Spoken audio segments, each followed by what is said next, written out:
Here we go. Here we go.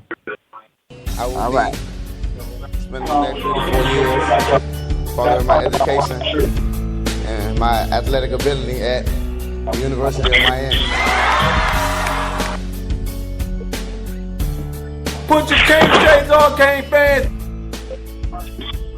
We have Alabama, Georgia, Miami, Virginia Tech, lots on into this. Before you get into college. First of all, I'd just like to thank God, my family, my coaches and trainers for giving me the opportunity to come this far. And I'm blessed to say I will be committed to the University of Miami.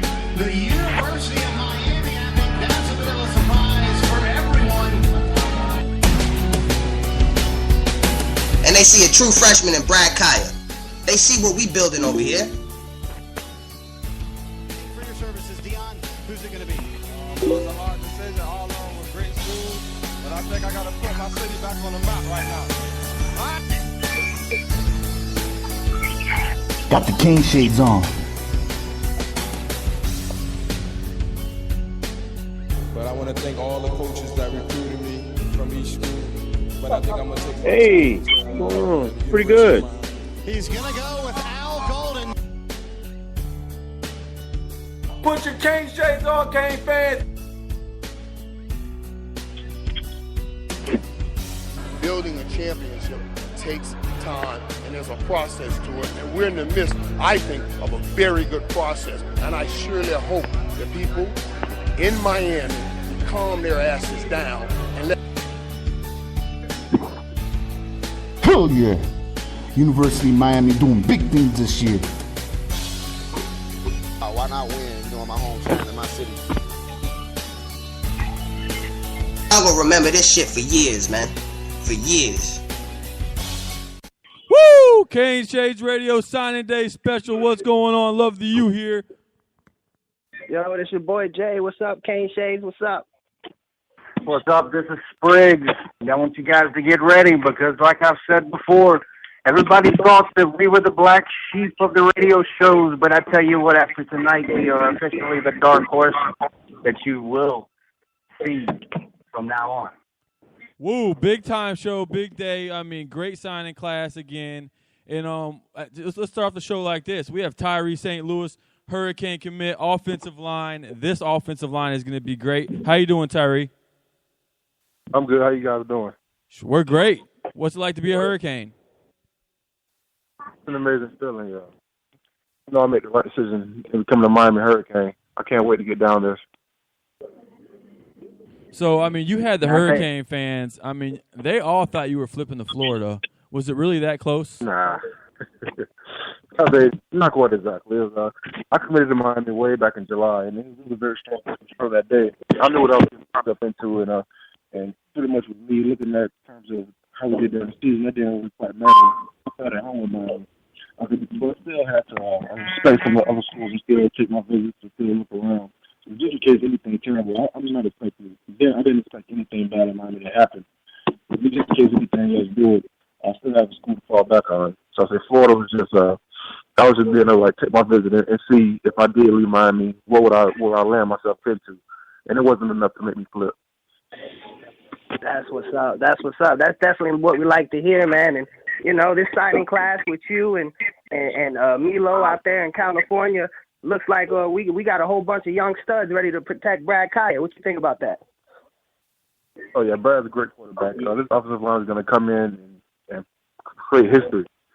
We're going to recreate a national championship. It's going to be three starting freshmen on his new offensive line. I can't wait to get down there and protect Brad. He's a great guy and a great quarterback. I tell you what, with you guys, the class coming in, and last year with McDermott and Darling and them, man, you all might have the best offensive line for years to come. And with that being said, man, we have a special guest, Kelvin Harris, a national champion Miami Hurricane. He would love to talk to you, Tyree. Go ahead, Kelvin. Hey, what's going on there, young fella? What's up, man? How you doing? Pretty good. You better get ready to work because Keo a grinder. Good guy. I know. Good guy, good coach. In action. Yeah, I see him in action. I know the capable of, and I'm ready. Yeah, he gonna work you. You guys, you play mostly left tackle, right tackle? I can play either one. Well, yeah, because it'll probably move you around. Because they've been, over the last couple of years, they had a lot of injuries. But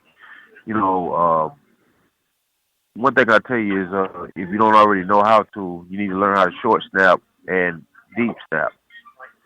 Oh yes, I know how to already. Okay, good. You're ahead of the game.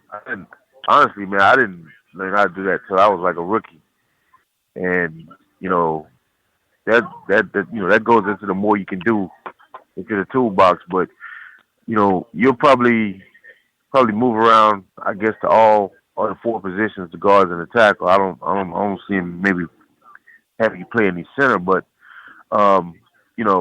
just go in there and listen to the meetings, and every day work on your technique. And the one thing I think that I don't know if you've seen the documentaries and all that they've done on us. The one thing I think that Billy didn't really get a chance to accent on is that we spent a lot of time in the film room, and that was really the difference between what we had an attitude and we work hard, but when you get up to the line of scrimmage, you know what you about to see from your opponent. That makes the game so much easier, slows it down. And I don't know if you'll play or not, but whatever whatever the situation, you need to spend a lot of time in the film room and just working on your technique. And it may not come at first, but it comes. And the light will come on. Everything will slow down. It'll be easy. But you just got to keep working hard, and you can't get frustrated. Right. Hey, Kevin, let me ask you this: How important is it? How important is it that Tyree has already played more than just one position? He's played both. So just in case, like last year, for instance, we had 3 linemen go down. Darling has stepped up. These other guys have stepped up. And how important is it that St. Louis is already acclimated to doing this? Well, it will make it easier in the learning curve. Although a lot of times when a freshman come in, they want you to, master one position. But with the rosters being how they are now, I know that we might be down 4 or 5 scholarships, but there's 80 players on the team, and like you saw last year, you could go from being redshirted to starting in a week, 2 weeks. So it's like, the more acclimated you are to playing both sides, the easier it is for you to get on the field, because if you can only play right tackle and we have a problem at left guard or right guard, we can't use you. But because you're able to switch sides, you can play inside and outside. That's valuable. Hey, Tyree, man, we appreciate you calling in, man. We are so happy you're a Hurricane, and I'm telling you, you will see the Cane Shades guys. We will be there after the game, taking pictures and all that, man. We will definitely meet you in the future. Didn't you play with the defensive tackle too? Y'all play on the same team? Oh yeah, me, Scott, and Ryan. Yes. Wait a minute. Isn't that Patch's other son? Yeah, it's Patchen. Yeah. Yep. Yeah, me, Scott Patchen, and Ryan Farms, we all came from the same school. Yeah, I played, if I'm not mistaken. Now, is that Matt's son or is it his nephew? How's that work? I don't know. You guys know? No, I don't. Is he related? Is he related? What was the question about Scott? Hey, Tyree, I got one question for you. What was it like for playing with Winky? Was he ever pro FSU or was he just level? Oh no, never Coach Winky. Coach Winky was always level. He never pushed me in any direction. He always, any decision I made, whether I decided to go to one of the lowest offers I had or the highest offer, he said he was going to be behind me no matter what. He said he wanted me to go to a place where I knew I felt comfortable, whether that was FSU, Miami, Florida, Georgia, Alabama, Tennessee, Ole Miss, anywhere I wanted to go. He was behind me in any direction. Hey, that's cool, because I'm not going to lie. As a Florida State player, I hated him. Yeah. Was your offensive line coach former NFL player or former college player? Yes, a former college player from Jacksonville University, Spencer Hodges. Okay.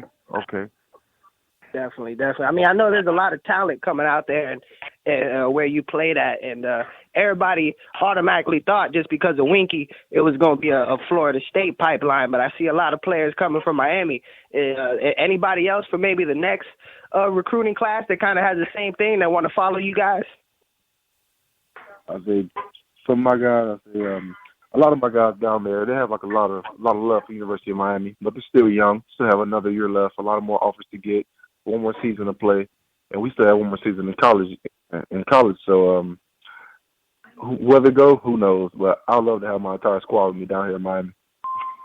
And Tyree, let me ask you this real quick. They're talking about doing an early signing day, mid-December, for recruits like yourself who are dedicated, like Walton, that don't have to go through the process, continuing to go on for another month before you actually sign a dotted line. How important do you think it would be, or how much better do you think it would be to have 2 actual signing days, one early for commits that are dedicated like yourself? That'd be an amazing thing. I say some commits, some guys that sign to certain schools, either it's either always the fact either they can't do it just because of academics, or they won't have enough credit, so it'll be way too much work for them, or it'll be some guys where they have all the credits, they just don't know exactly which school they can go to. So some guys, if you can already eliminate one of those things, having 2 separate signing days would be much better for these guys. It'll allow them to put all their troubles behind, just continue their life and go to the next chapter and go into their school. Exactly, and plus, I like the fact because for yourself, it's been much easier, especially for early enrollees, to where you can go ahead and sign and get in, and you don't have to deal with the added pressure of having everybody else trying to flip you and this and that. You knew where you were going, and you don't need to deal with the added extra stress, and just do what you do best. Leave it all out on the field. Train harder than your opponents, and never be confined by doubt.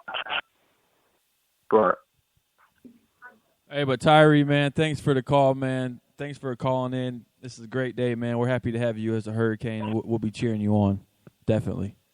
Oh, thank you. See you guys on game day. You'll see us. Good luck. Work hard. Best of luck to you. Thank you, guys. All right. That was Tyree St. Louis, man. One of the biggest recruits that we got out of this signing class, man. He's going to be a great player. I've seen pretty much, I'd say 3/4 of his senior year this year. And that guy's going to be great. I mean, like Kelvin was saying earlier, man, this offensive line between last year and this year's 2 classes, this offensive line could be scary in the future. Uh-huh. Any team, you gotta have a steady offensive line. I mean, no matter how good Brad Kaya is, if he doesn't have the time to look at his other options, his check down options, I mean, I don't care who you are, what quarterback you are. If you don't have a good offensive line, you're not going to be as productive as you can be. I mean, that's just the bottom line, period. Yeah, that's true. That is true. But let's go through the class. I mean, at running back, we got Mark Walton. We wanted more running backs. We didn't get any more. But Walton, I think Walton, Tyron Gray, Yearby, and Gus, I think it's a pretty good running back crew. We picked up Lawrence Kager today, who should be on the show later. We got a tight end, the number 1 JUCO tight end, Jerome Washington. At offensive line, we got Tyree St. Louis, Jahar Jones, the JUCO early enrollee. We got Bar Millo, Hayden Mahoney. Both of them are supposed to be on today. Brendan Loftus and Tyler Gathier. I mean, that's 6 offensive linemen. Then at D tackle, we got Fines, Norton, and then we've got Gerald Willis from Florida. That's huge. And then at defensive end, we got Gardner, McIntosh, and Scott Patchen. And then the linebacker, we got Charles Perry, James King. And then our DBs, we got Johnson, Jackson, Knowles, and Redwine. But I know people are complaining about this class, but I think this class is pretty good. It's a pretty damn good class. Yeah, and you're right. And I keep saying it. And I saw one, and I had mentioned it before we went live on the air. People are talking about the linebackers. We lose Perryman. And just like I was telling Kelvin and everybody listening on the show, don't forget about the 3 beasts. And when I say beast, I mean beast. sophomores at linebacker. Juwan Young, Gary Owens, and Demetrius Jackson. I mean, they're all going to be pushing 250. They all run under a 4.7, and the shortest one is 6'3". It's going to be unbelievable. The thing is, these guys need to be put in a position to where they can do what they do best, and we're going to be fine. All these fans that are passionate. Go ahead. Kids should be playing defensive end. Yeah, he's huge. I mean, unbelievably huge, and he's got the speed too. Yeah, he actually played a little defensive tackle at Booker T. And we had talked about it last time you were on the show. And Chicolo went through this, the position, that tight 5 defense that you guys were talking about last time when we had Charles Farnes on the show. Yeah. With the athletes that we have right now, I think that's the defense that we need to be running. And quit running these soft zones. We've got the speed and the talent to run, man, and blitz. I mean, what's your thoughts on that? Well, apparently he went to, he talked to whatchamacallit, Pete Carroll in the off season, and that was kind of like a hybrid what we were running this year, his defense, Pete's defense, but he left all of the important parts of Pete's defense out. Gap, in the gaps and speed. Because, if you look at Bobby Wagner is a huge linebacker. He's behind the sideline linebacker who can cover and make plays. KJ Wright's a little bigger. He kind of got exposed a little bit in the Super Bowl, but he's a pretty good linebacker. Before Sunday, he was a good cover linebacker. And then you look at Cliff Averill and the other kid, Irvin. They're not that big. They're edge rushers. And he's got, some guys that play inside that can control the middle. But it's all on the edge. They're not, they're not running into people. They're on the edge. And that's the one thing that, we have an advantage at. Down here in South Florida, we have kids who, can get the field and make that happen. And he's running a defense that doesn't take advantage of that. And Chicklo is a prime example. I mean, he had that ability coming in, and we didn't take advantage of it. Now we got a kid in Chad Thomas that, he can be a Chicklo, a better version of Chicklo, if we allow him to do the things that he can do. I just, I looked at some of the linebackers we recruited. I think, maybe he is feeling the pressure. Maybe there will be a bit of a scheme adjustment because the kid from Booker T is not a big linebacker. And if I'm not mistaken, the Perry kid he's decent size, but he's not a big guy.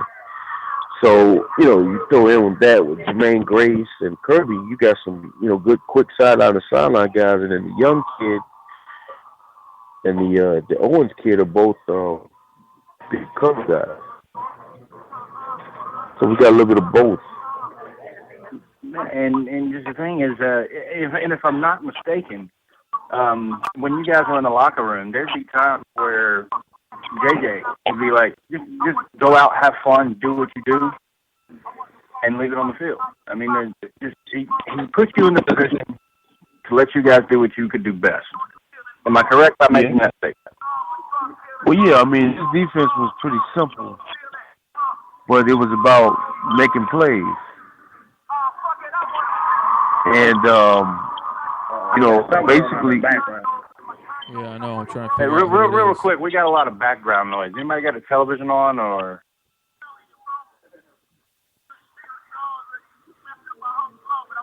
I don't know, bro. Can you see what I'm talking about? No, I can't. But there's someone from Yonkers there.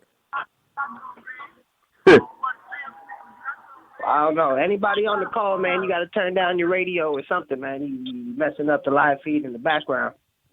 Yeah, because this is an important show. I mean, we got the champions on.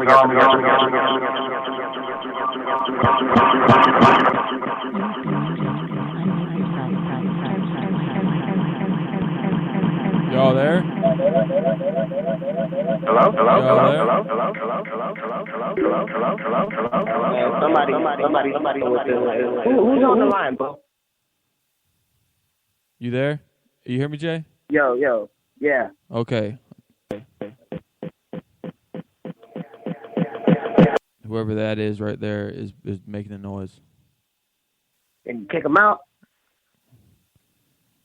Yeah. All right. You there? There we go. Everyone there? All right. Think we should be good now. Everybody there? Yeah. Yeah. Hello. All right. Okay, all right, good. Yeah, we just had to go ahead and kick that guy out, whoever that was. What did you say? He was from Yonkers? Whatever. But, yeah, go ahead, Chad. You were saying? No, I mean, go ahead. Yeah, it was Kelvin. Yeah, it was Kelvin, yeah. Yeah, Jimmy's defense and Pete's defense are very similar in that they're one gap up the field, penetration, press the receivers at the line of scrimmage type defenses. The difference is that Pete runs a lot of cover 3 and, we ran a lot of cover 2 and man. But what Al's been running is a semblance of neither. And I'm so glad you just worded it like that. You didn't say D'Onofrio. You said Al. Yeah, no, it's self-defense. Yeah. Hey, well, I don't want to get on the subject. We're not talking Golden today. Today is straight recruiting class. I mean, all the Al Golden. Hey, we need to. That's next week. Today is recruiting class. I mean, we gotta let that go. It's all about the new members of the Cade family. You know what I'm saying? One thing we should definitely mention it, and Bo glossed over it, man. We finally started landing some good defensive tackles. Yeah, that Fonz kid is actually better than a lot of people give him credit for, because the year before when he played with the Christmas kid at Braden and Manatee, they were tough because he was 290 and the other kid was 290, and they both got up the field. Now I heard I saw a little bit of him. Looked like he played a little bit more 3-4 this year, but which is probably what they were thinking when they recruited him, because they were thinking, hey, he could be the squat guy on the nose, but this kid can get up the field and make something happen if he gets a chance. How about Norton? What do you think about Norton?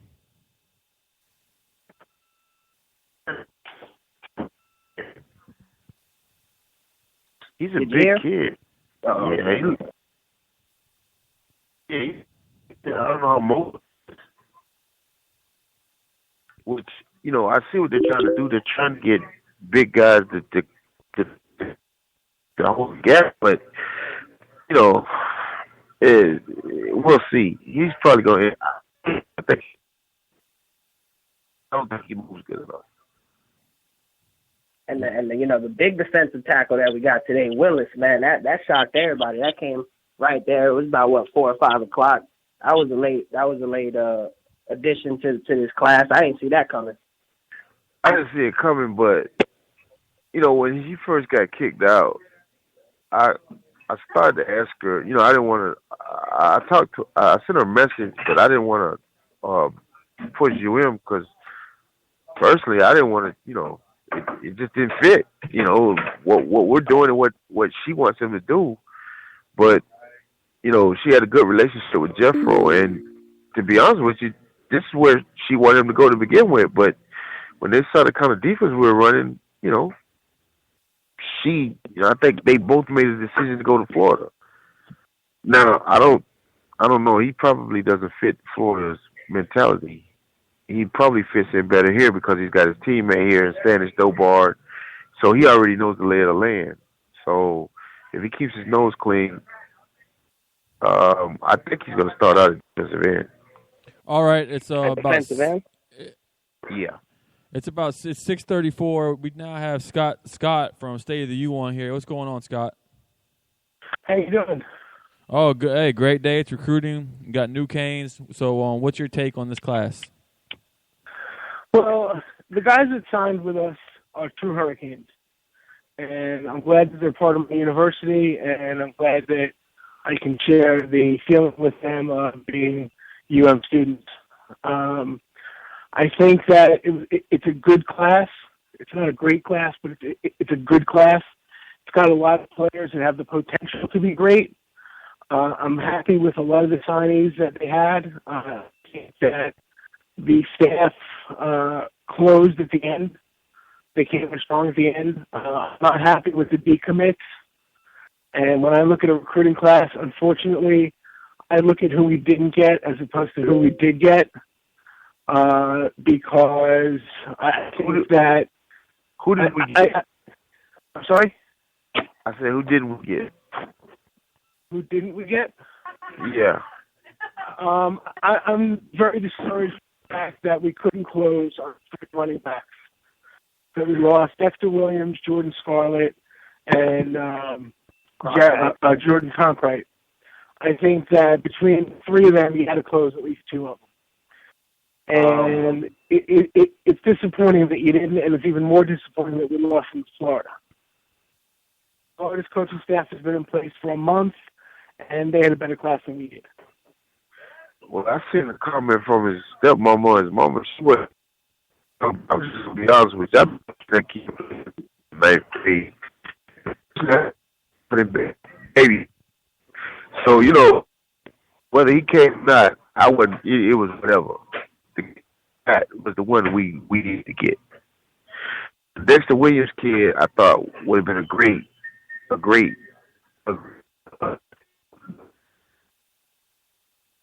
Right. You're breaking up on me.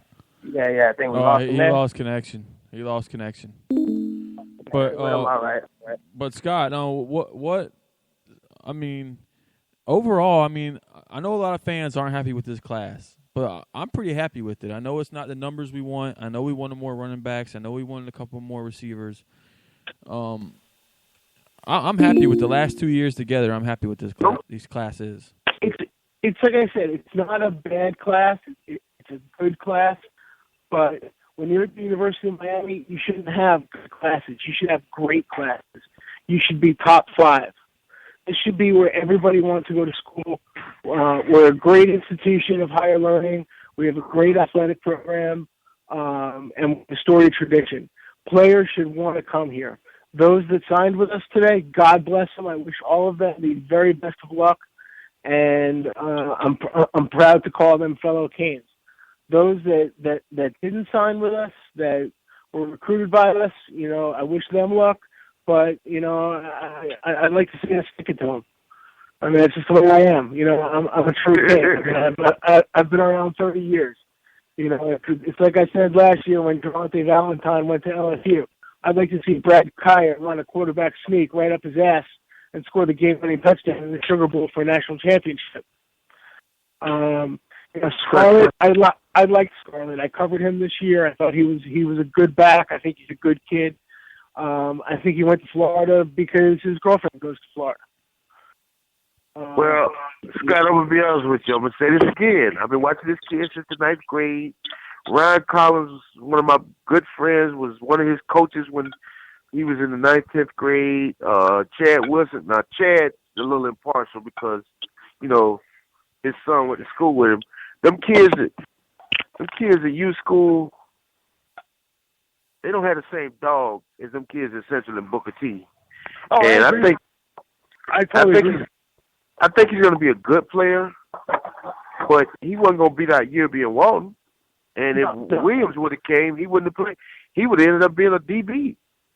Mark Walton is a class of those running backs. Okay, you know, there's no mistaking that. Scarlett, I thought, would have been a good serviceable back. Cronkite, I saw him more as a defensive back. I don't think he'd ever play running back for UM. I think he's a better athlete. But, you know, he pulled himself out of games the last year at Westminster Christian. I was at 3 of their games, and he pulled himself out. So well, I question his durability, and I question his heart. Well, the thing is, you know, I watch a lot of fans talk about this recruiting, and you guys kind of get too caught up in this because the reality is there's a whole bunch of talent in South Florida. And, all right, the guys we signed, I'm happy with. We just got to coach them up. I mean, I'll give you an example. The class I came in with, it was me. You know, we had a lot of guys that a lot of people didn't know about, but Robert Bailey played as a true freshman. Roland Smith played as a true freshman. They weren't big names. I mean, hell, Roland was 5'9", 180. Bailey was 5'9", 170. You know, we had guys like Alex Johnson, who nobody knew about, but he was running a 4.3. and he played in the league. We got The coached problem up. the problem is you had a coaching staff that could coach. Yeah, And you had kids, and you got kids with a South Florida mentality. You had the Central, Norland, Edison mentality. That's what I want on this football team. Okay, I want the kids from Miami. I want the kids from Palm Beach. Listen, you got to remember something. Brad Kaya won a championship his senior year. I watched him play against Dorsey. Was it Dorsey? Yeah, I think it was Dorsey. He played against the inner city school, and they won a championship. So he's used to winning. The Marlowe kid coming in with him is used to winning. Okay, Walton is used to winning. Mm-hmm. Jaquan Johnson won. You know, matter of fact, he was used to winning without an offense because their offense was atrocious. Their offense was horrible this year. I mean, we've got so many players that are used to winning. There's just, I mean, the mentality like with you guys. I mean, if y'all saw something and a play, the coaches called a play and y'all saw something, I mean, you guys knew what you had to do to win. You believed in each other. And actually at the top of that board that you told me about the quotes with JJ, can I trust you? You trusted every single one of your brothers, didn't you? For most of them, yeah. There's a couple guys you'd be like, hey, come on, man. But the thing about it is we held each other accountable. And I think what, like, me and a couple of my former teammates have been talking about is we got to help these guys learn how to outplay the coaching because it happens. Sometimes you just have to be better than the calls. I know it sounds crazy. I think when you go into Booker T, okay, and you go into Central, okay, you go into any South Florida school, I think you're going to get a different mentality than you're going to get from different parts of the country. California is the exception, okay? You know, I'll travel 3,000 miles to go see a Brad Kaya and bring him to my school because I think, you know, in the long run, he could evolve into one of the best quarterbacks, if not the best quarterback to play at the U. He's got that kind of talent. But for the most part, I think 75% of your kids have to come from the Tri-County area. And if they don't, then you're losing the swag, you're losing mindset, you're losing Miami's the true essence of what it's like to be a Hurricane. Yeah, I mean, I think, you know, you go from Orlando on down looking for kids, it's a different type of mentality. You know, I saw something where they said there was a bunch of kids from Booker T, Central, St. Thomas,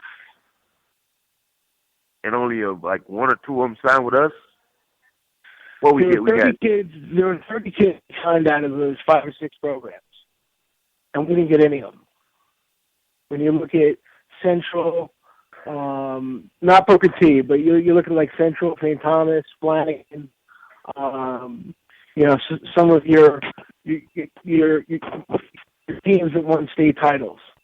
You know, why couldn't we pull kids out of there? You know, what is it that we didn't do?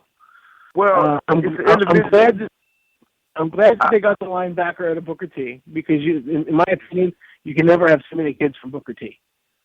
Yeah, well, it's an individually based thing because if you look at the kids, okay, all right, we were never going to get the Devontae Davis kid. He was on the take. He took the bread. Can't get mad at him. Who else were we after? Devontae. That wasn't going to happen. Hell, his mom got murdered, and the guys that murdered are still looking for him. And his best friend is Dalvin, and he lived with Dalvin. So, come on, he's going there. Yeah, you want to get him. Scarlett, like you said, his girlfriend's going to Florida. Hey, he's following the ass. Can't get mad at it. Hey, I like Walton better than Scarlett anyway. We've discussed this. Walton is the Walton was the best back. Walton was the best back in South Florida. Now, of the last 2 years, top 5 backs that came out, you got Walton, Yerby, Cook, Michelle. We got 2 of the 4. Hey. Now, you know, Al has his shortcomings. He has his shortcomings, but with Ice, Hurley, Coley, and Larry Scott, that kind of offsets his shortcomings because they got relationships, and Kevin Beard and Pius, they got relationships in the community that, and listen, realistically, we were never going to lose Mark Walton. He can't go anywhere else. I mean, Ice, you know, he needs to be with Ice, and he knows this. He knew he couldn't go outside the state of Florida. He has, like, from what I understand, some kind of behavioral problem that he knows he's going to get the support and help with ICE and UM and with his family that he ain't going to get nowhere else. Not even in Florida State. And you mentioned ICE here. There's, personally, ICE needs a bigger role. And there was a discussion board that I was on. People were saying, well, he's got to finish his degree. He was in the process of getting his degree. Could you enlighten us a little bit about that situation? Does he have to actually finish anything? He's got a degree. He could be a position he could coach. Be running back coach without it. Yeah. And, you know, if you look at the difference, you know, what's the difference between a good class and great class? You're talking about maybe 4 or 5 kids. That's really what it boils down to. Now, let's look at who those 4 or 5 kids could have been. Okay, let's look at St. Thomas. They had a boatload of kids signed, and we didn't get any of them. Well, I'm going to say this. Why couldn't you get Devontae Pete? I mean, why does Lamar Thomas from Louisville come in and get Emily Spence, who I don't think is a great receiver, but he's a serviceable receiver? Well, when you only sign one, you know, you really can't be picky. Well, I don't think Devontae Pete would have qualified. First of all, that's one of the things I don't think they went after him because I don't think he would have qualified because our standards are high. I heard that too. Well, yeah, I don't think he's gonna get into Louisville either. We could do this. They should have signed this person, that person all day long. I mean, we got to just live with what we got. And the bottom line is, Golden's got to win another next question. year. I got something. I'm gonna pose this to you guys. Go ahead. Okay, you're saying it's a good class, a bad class. Well, who says the person that's telling you that the good class or the bad class knows what the hell they're talking about? And I'm saying this because I don't care. I agree. I don't care what the so-called experts tell me because all they are guys that watch a lot of film. Okay, and they're giving me their opinions, and we all know what opinions are worth. Well, I'm going to give you an example. Me and Tommy know each other. Like, I played for his dad in the World League. And actually, me and Tommy played together briefly in the Arena League. He was our quarterback for one game. One game. That's all it lasted. Anyway, this was 2 years ago. I'm watching Kelvin Taylor's team play Derrick Henry's team. And I don't know what happened. I don't know. Me and him were talking back and forth. I was like, hey, how's Al? So I'm like, yo, you watching this game? He's like, yeah. I was like, yo, this Henry kid is off the chain. He's like, oh, that kid's going to be a defensive end. I'm like, what game are you watching? Because, like, when you see Derrick, like, when you watch Derrick Henry in high school, he had another geared in. Like, he's 245 pounds. He was taking a stretch play. He was out running the end. He was out running the corner, and he was taking it to the house. And he was and he was saying, well, he'll be a defensive end or outside. I'm like, what are you talking about? He's too big. I'm like, he's too big? Okay. You hear that? So I stick it to Tommy every time because that's like Derrick Henry outside of Duke was my favorite player.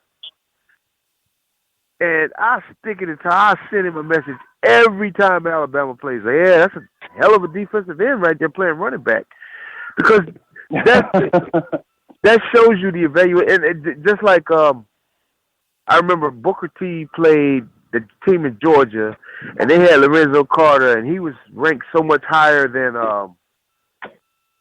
Chad. Chad goes out and shows his ass, and Delonte Lynch puts the clamps on Lorenzo Carter. And then I remember at halftime, Trevor Mattis goes, Chad Thomas is the best player on the field. I don't understand. I mean, Somebody should be recruiting his left tackle the way he's, and then Tommy got a little defensive.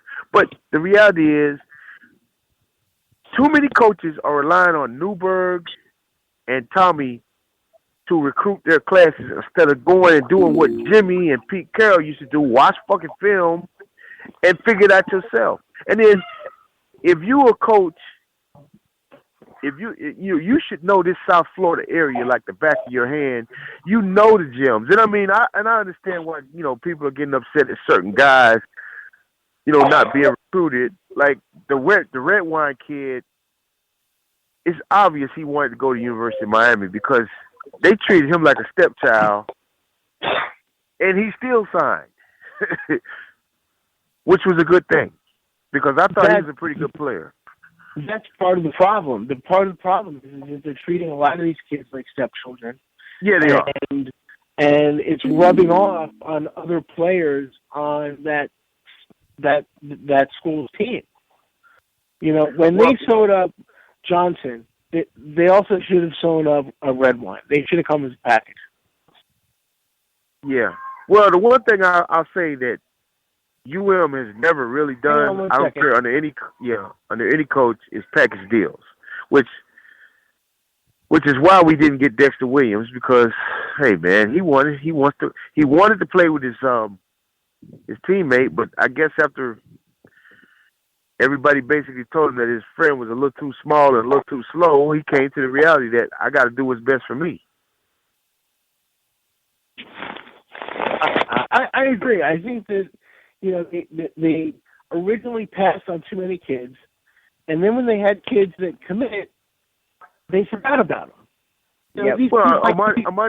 Amani Spence is one of those kids. Every time I heard a kid decommit, it was because Miami never called me.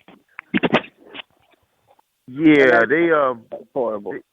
They basically tried to strong arm Amani because I think they were thinking they were going to get another receiver. They were holding out hope that they were going to get Devontae because, to be honest with you, Devontae really, in his heart, wanted to be a Hurricane, but he knows better. He had to get out of Miami. And there's just a lot of talent, and we only could get 28 kids, 28, 30 kids a year. And the reality is that there's just too much talent for us to get everybody. Now, could their evaluation and the handling of these kids be better? Yes. But I will say this, Hurley, Ice, Coley, Kevin Beard, they got fireman uniforms on because they're putting out a lot of fives. They're keeping relationships open. But Al is making it tough for them because on defense especially, their mentality is to go up north to get guys. When you got the best safeties and corners in the country right here in South Florida, from Homestead to Palm Beach. They should take away Al's right to get on a plan to go recruiting. You can feast off of the kids in your own backyard. Well, and I know everybody's upset that we're not getting defensive tackles. Look, here's the reality. We're not going to get defensive tackles as long as we play in this scheme. Here's the reality. Every kid that plays defensive tackle wants to be sapped. They want to get up the field. They want to get sacks. They want to talk shit to the quarterback. They want that sap Brett Favre thing. They don't want to be what they see when they see us play. Sitting down like they're using the bathroom, taking on blocks, getting worn out, and their draft stock dropping. So no self-respecting defensive tackle who's a fire. Like I was watching the Under Armour game. Those kids, Herm and Mariucci had those kids playing 4-3. They were getting up the field. There's no way they'd come here and play in that scheme. So I think from a reality standpoint, Al is going to have to make up his mind that, hey, this didn't work, and I'm just going to have to make an adjustment to my personnel. All right, with that being... It seems to me like the whole staff is going one way or wants to go one way, and he wants to go another way. Yeah, even Mark. And they need to get on the same page. All right. Hey, Scott, thanks for the call. and everything. We appreciate your insight, man. Hope to hear from you again.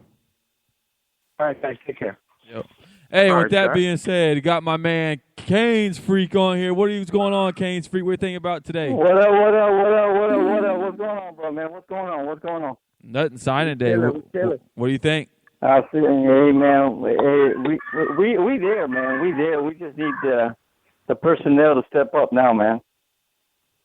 The personnel needs to step up, man. The players want to play.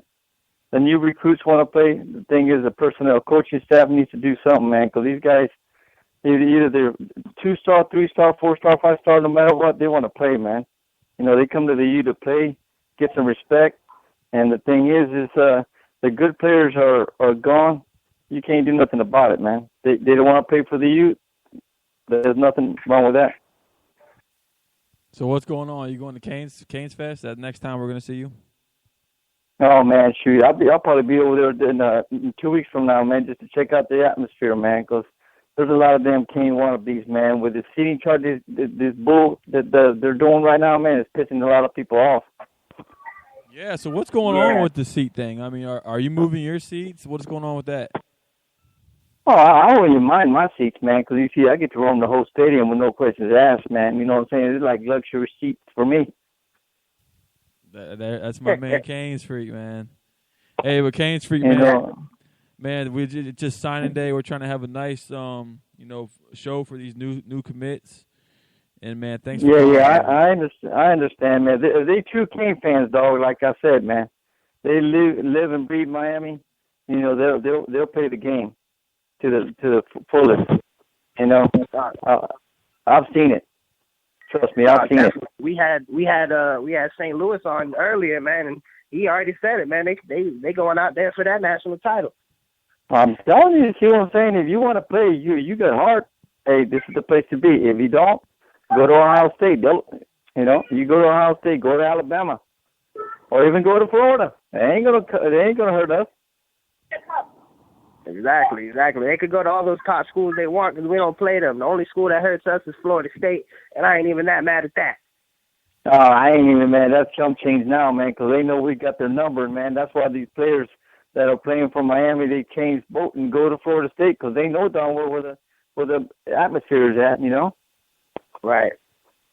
So it's all good, man. I'm a diehard fan, man. I live through and through. If you're a good player, bad player, I'm still going to see you no matter what. Yeah, exactly. Canes Freak. Hey, man, whatever happened with that college football awards, man?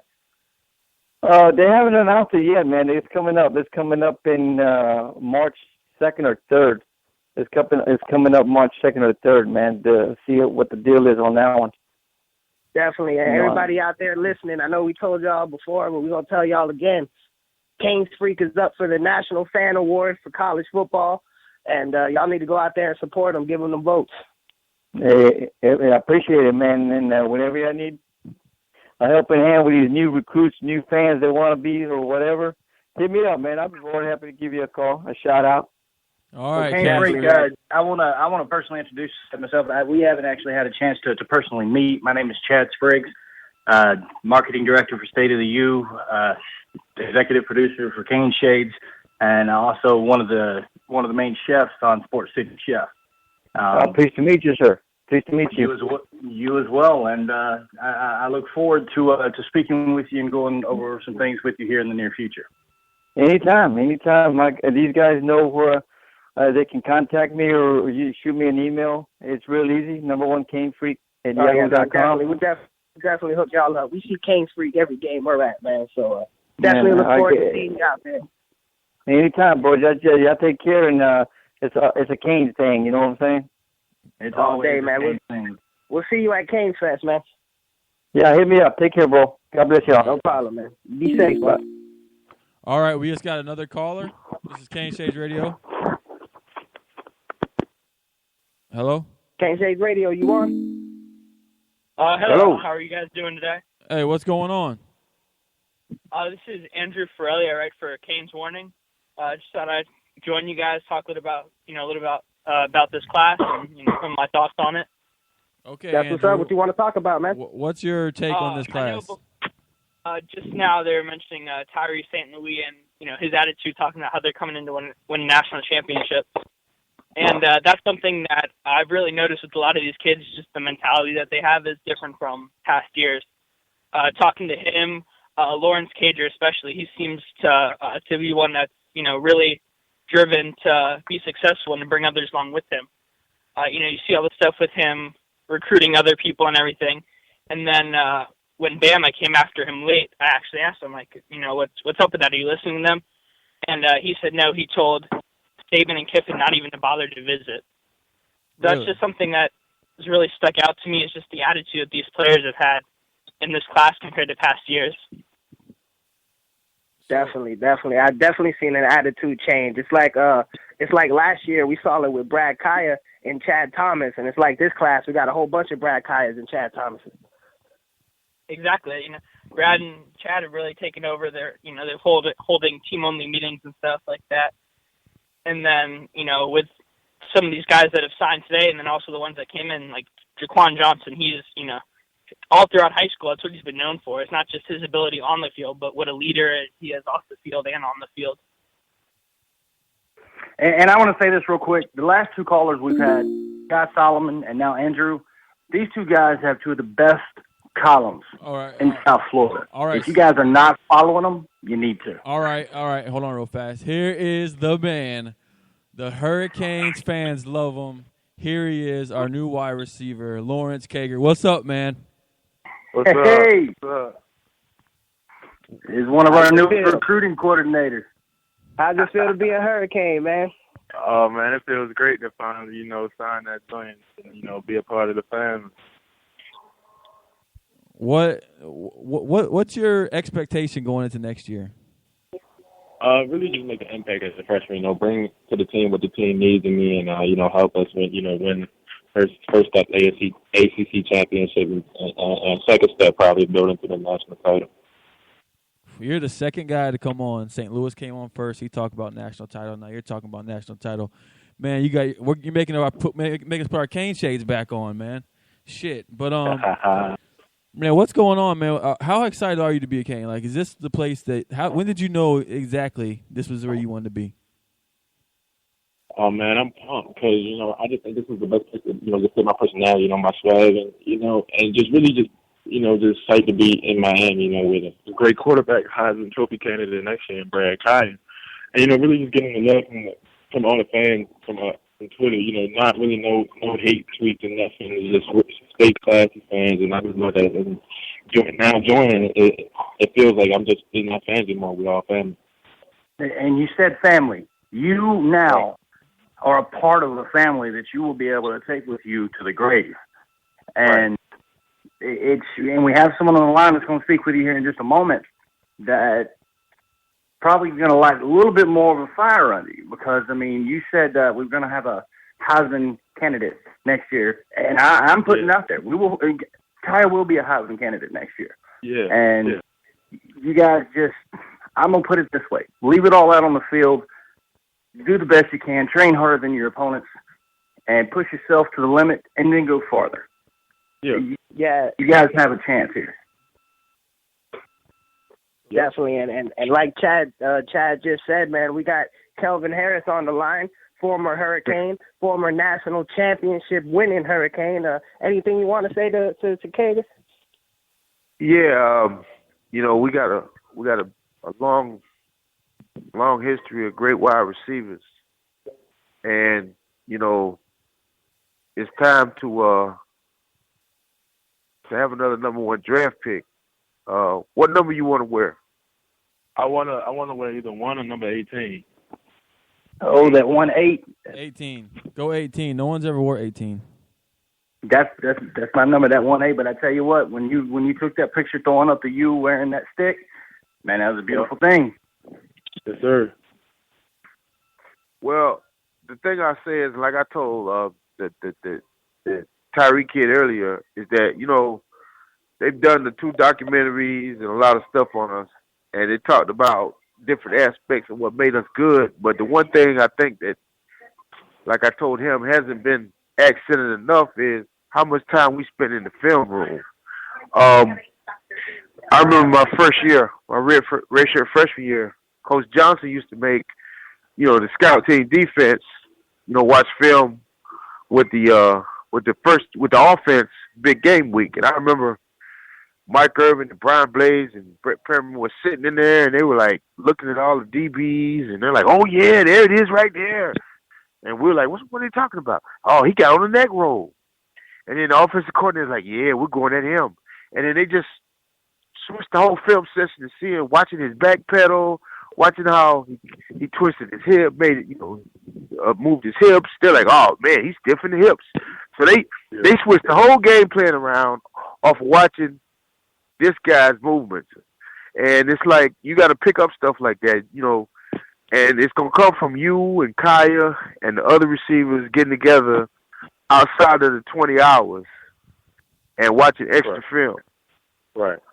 And then after practice, doing my first year, we used to, all the guys on my red shirt, we used to stay after practice and watch Mike Irvin and Benny Blaze go against each other. All these guys go against each other in one-on-ones at goal line and, out in the field. They did extra work. And that carried over to us. And it's like now, that's what you guys got to do. You can't go in there saying, well, actually, it's wide open right now. So your mentality should be, it's a spot out there opening day with my name on it. I just got to go get it. So, when it's time, and then once you get the spot, I just don't have the spot. Now I got to go make plays. I got to help us win a championship. So, and you all got to hold each other accountable now. Like, if you see a guy that ain't watching extra film with the rest of you, y'all gotta call him out, because that's the difference between a team that's gonna go 6-7 and a team that's gonna go 15-0. Right. One thing I want to ask you, man, we see you out there, and I know it's really early in your career. I mean, you're just coming in as a freshman in college and probably got a nice NFL career ahead of you. But, man, it's looking like you got a future in coaching. Is that something you would like to do?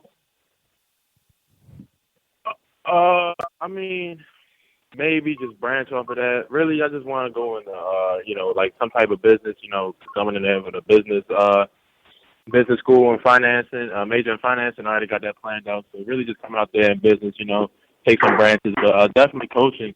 Coaching is something I'm looking at, because, at my high school team, I was a very vocal leader, as people can expect. And, really just, I would sometimes have my own meetings with the wide receivers, just, what a DB would do this time when we play team games, what he did over the years if he played multiple like you said, multiple years, and what he did differently if he adjusted or did the same things that wrong that we can pick up on, like if it's a certain package he line up inside every time that we have this route or something like that. So definitely I like to persuade people. So.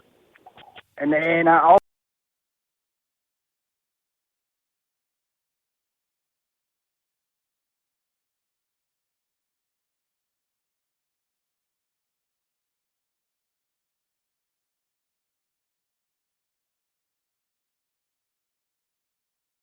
If you train hard enough, you can start as a freshman. Put it all out on the line. Leave everything you have out on the field. Yep. And just do it. You can go out there and you can start. It was proven last year. And keep doing what you're doing. If you see something on the film, get with your wide receivers. Let them know. Doesn't matter if it's a senior. Doesn't matter if it's a junior or sophomore. A leader is a leader, and a leader is going to produce other leaders. I'll tell you what, from everything I've seen, he's going to be a leader. I mean, he's probably one of the most popular players on the team right now, and he hasn't even set foot in yet. He's one of the most popular out-of-state recruits I've ever seen in recruiting. I mean, Hurricane fans love this guy already. I mean, I'm seeing Playmaker Part 2, man. I got my Cane shades on. But, man, thanks for the call, man. We will definitely see you Canes Fest, and after the games, you'll see the Cane Shades crew out there, man. Appreciate it. 18. That's an interesting number. Yes, sir. Is that what you were in high school? No, I wore number 1 in high school. That's why I said 1 and 18. I wore actually my junior year I wore 8, and my senior year I wore 1. That's why I said 18. So combine them. Okay. Yeah, combine those numbers at the U, and push yourself even farther. You wore 1, you wore 8. Wear them both and be great. No one. I like that. 18 has never been a great number yet, so they've never sold that number in stores.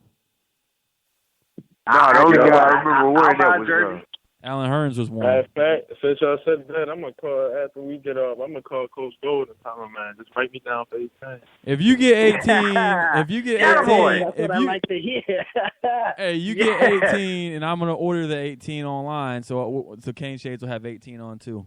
You just let us know it's 18. Yeah, man, definitely. I know it's a busy day for you. National Signing Day. I'm sure you with your family and stuff like that. So we're not going to take too much of your time. Welcome to the Hurricane family, and we can't wait to see you out there on the field, man.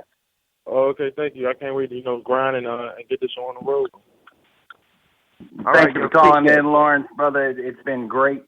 We look forward to seeing you continuing to lead, and we're expecting great things out of you, brother. Just keep training harder than your opponents and never be confined by doubt.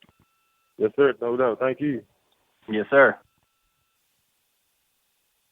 There it is, everybody. Woo, dang. And I'm telling you, the kid is already motivated, and I see great things coming from him.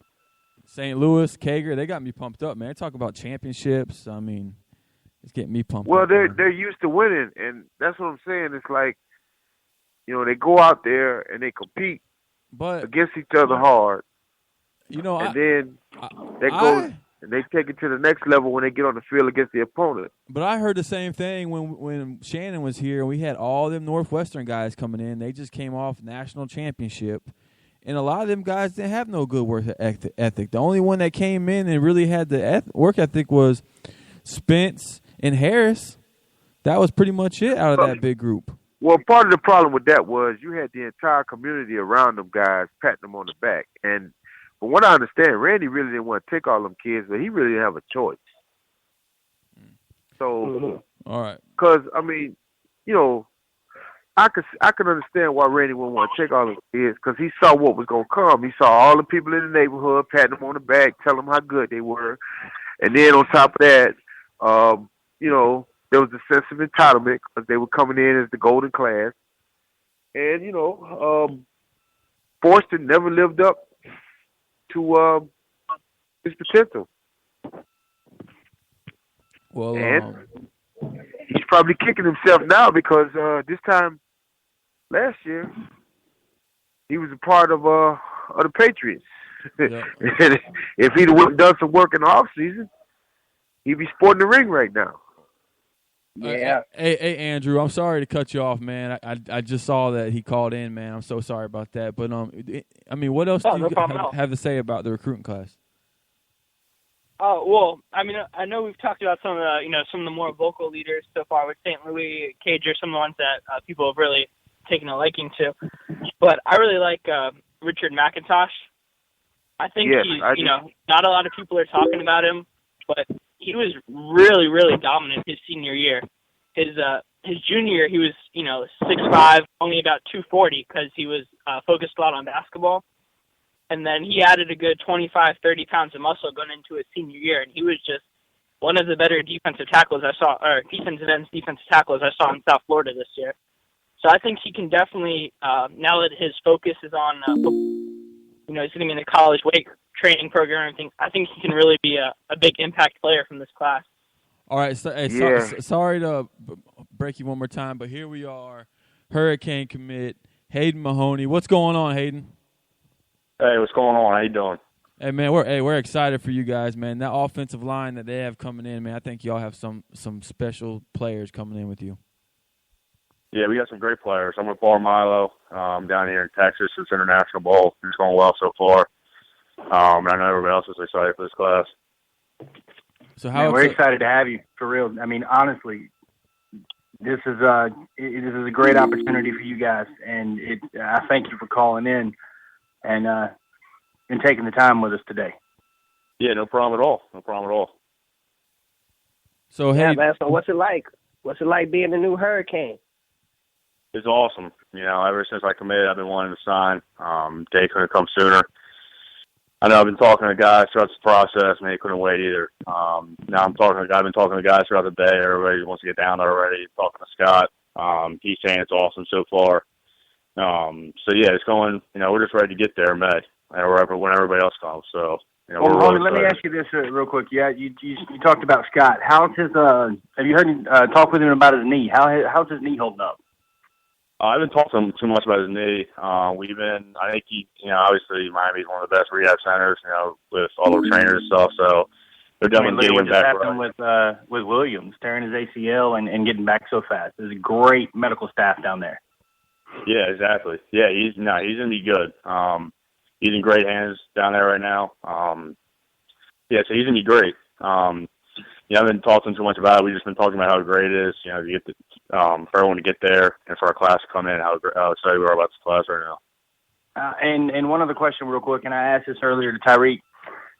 You mentioned you've been wanting to sign since day one, and not going through all the hassling and the other crap, trying to have other people flip you and everybody just continuing to stay on you.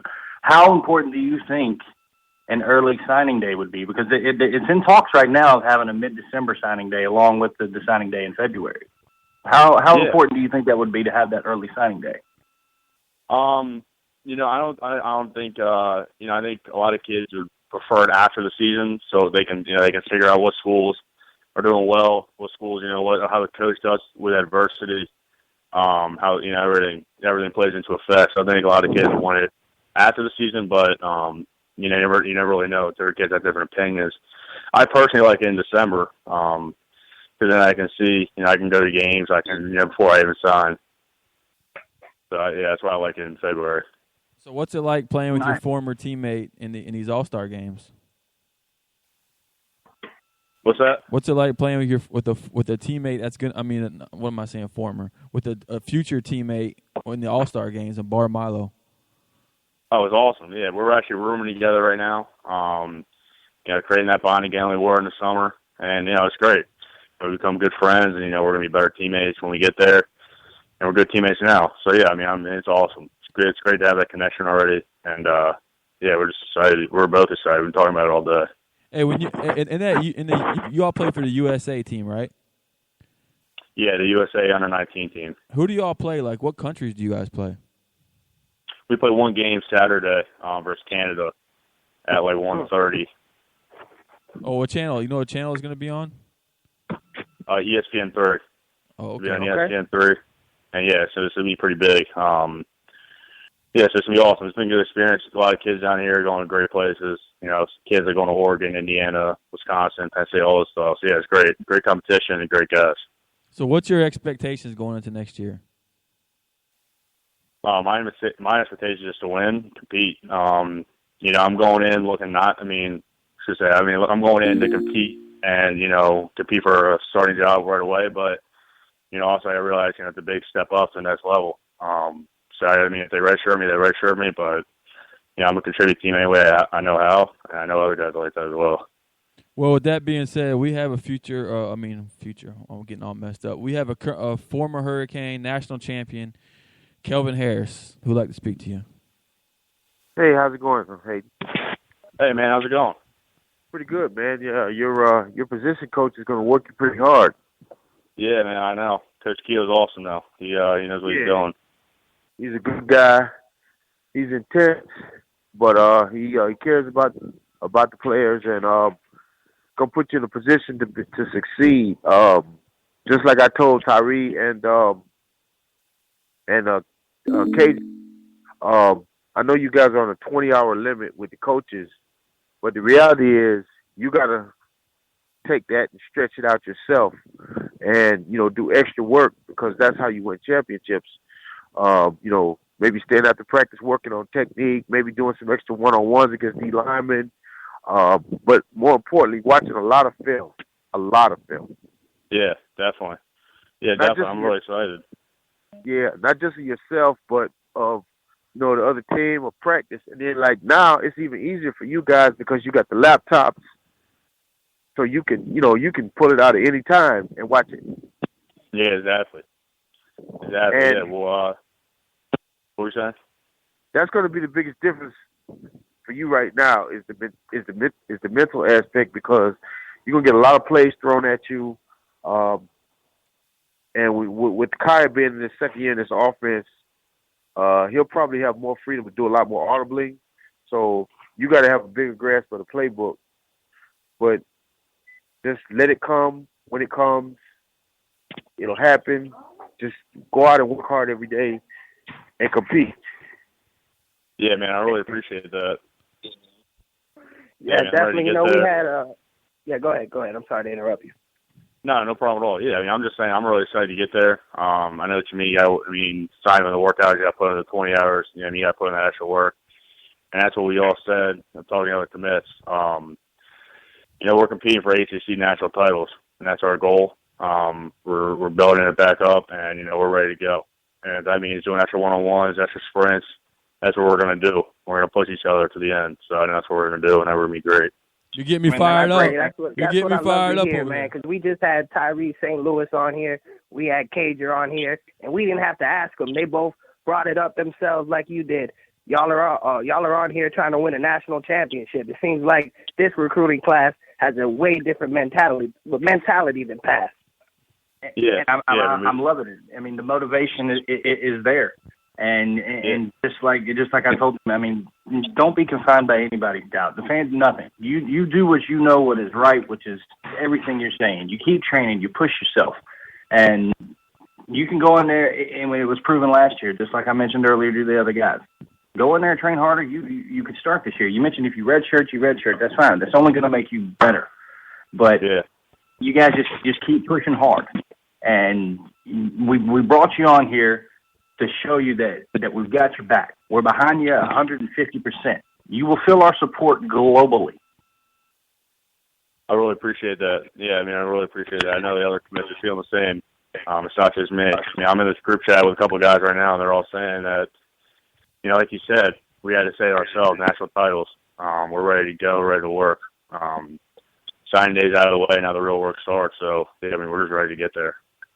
Well, man, hey, appreciate the call in, man. If you see Bard, man, have him call us if he wants to. But, man, we'll see you at Canes Fest. We'll see you after the games.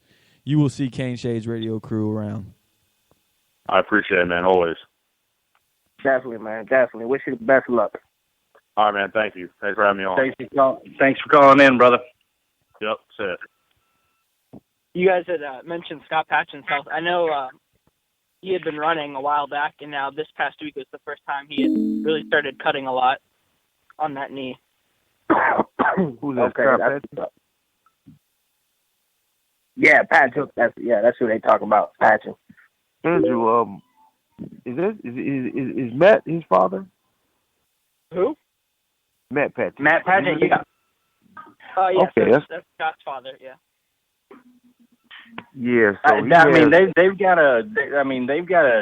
It's like the Chicolo family. They've only got one of Scott's brother. Actually, is the only one that has not played at the University of Miami. Am I correct about that, Andrew?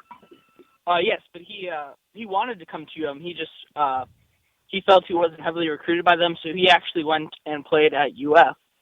And then I know he was on the Bucks. The Tampa Bay Bucks. I don't know if it was their practice squad or their team last year. I don't know. It's a practice squad. I read that article actually 2 days ago. Yeah, he finished the year on the practice squad. He actually transferred to Boston College last year to play with the offensive line coach who was the head coach at Boston College. But I mean, like you said, that whole family though is all, Yeah, his father was a senior. His father was a senior in my first year in '87, and Matt was rather imposing. He was a big guy. He ended up getting drafted by the Eagles, I think third, fourth round, and played like a year. Got his shoulder torn out the socket by Reggie White, and that was pretty much it. But he was a powerful guy, really powerful guy. I mean, that whole family in general, you see them. Scott looks small compared to some of his brothers and stuff and his dad. Scott has a nice get off though. I saw him on film. you know, he can be similar to Chicolo. He got a similar build. Now you were talking about this McIntosh kid. Let me tell you something. This McIntosh's kid brother, they nicknamed him the Blueprint in Pop Warner. This kid's like 6'1", 200 pounds, like right now. He's a freshman at Gibbons, right? Or a freshman or a sophomore, I believe. Ninth grade. Yeah, Yeah, okay, he so he's is. a freshman. Yeah. And I tell you what, the guys that we've had on right now so far, the recruits, if any of the other fans that have been bashing and all this stuff, I'm not talking negativity here, but I tell you, I am going to take this show and actually, Bo, we need to take the clips from each one of the recruits that are calling in and individually post those everywhere to show them that they don't care what the dumbass fans are talking about. They're coming here for a reason, to win national championships and be the best that they can be. So if we could do that and individually set up these and post these everywhere to show them that I mean, they're here for a reason. I had a dumbass Florida State fan who is actually on the call right now talking to me about talking about recruiting. And I was trying to tell him, you know, Butch Davis, the 1 year had Ed Reed, Reggie Wayne, I mean, Dan Morgan, all these guys with 3 stars or less, man. And these guys all were first-round picks. So, I mean. Well, I would say this about the whole Ed Reed being a 2-star thing. Listen, if it was now, Ed Reed would not be a 2-star. I mean, recruiting was a lot different then. I mean, now all you have to do is have a Huddle account and you can watch every play the guy's ever done. If Ed Reed came out now, he's easily a 4-star. But wait, he was smaller when he was coming out of high school. I mean, like Butch used to do. Butch said he would rather have a guy that didn't go to a big school, that only got an inner city kid that only got 1 or 2 meals a day, and he brings him in the University of Miami, feeds him 3, 4, 5 times a day, and puts him in the weight room, and he's going to put 30, 40 pounds on him in a year. Yeah, that was Butch. That happens to a lot of kids. There's a lot. I didn't realize that these inner city kids don't really eat eat that well.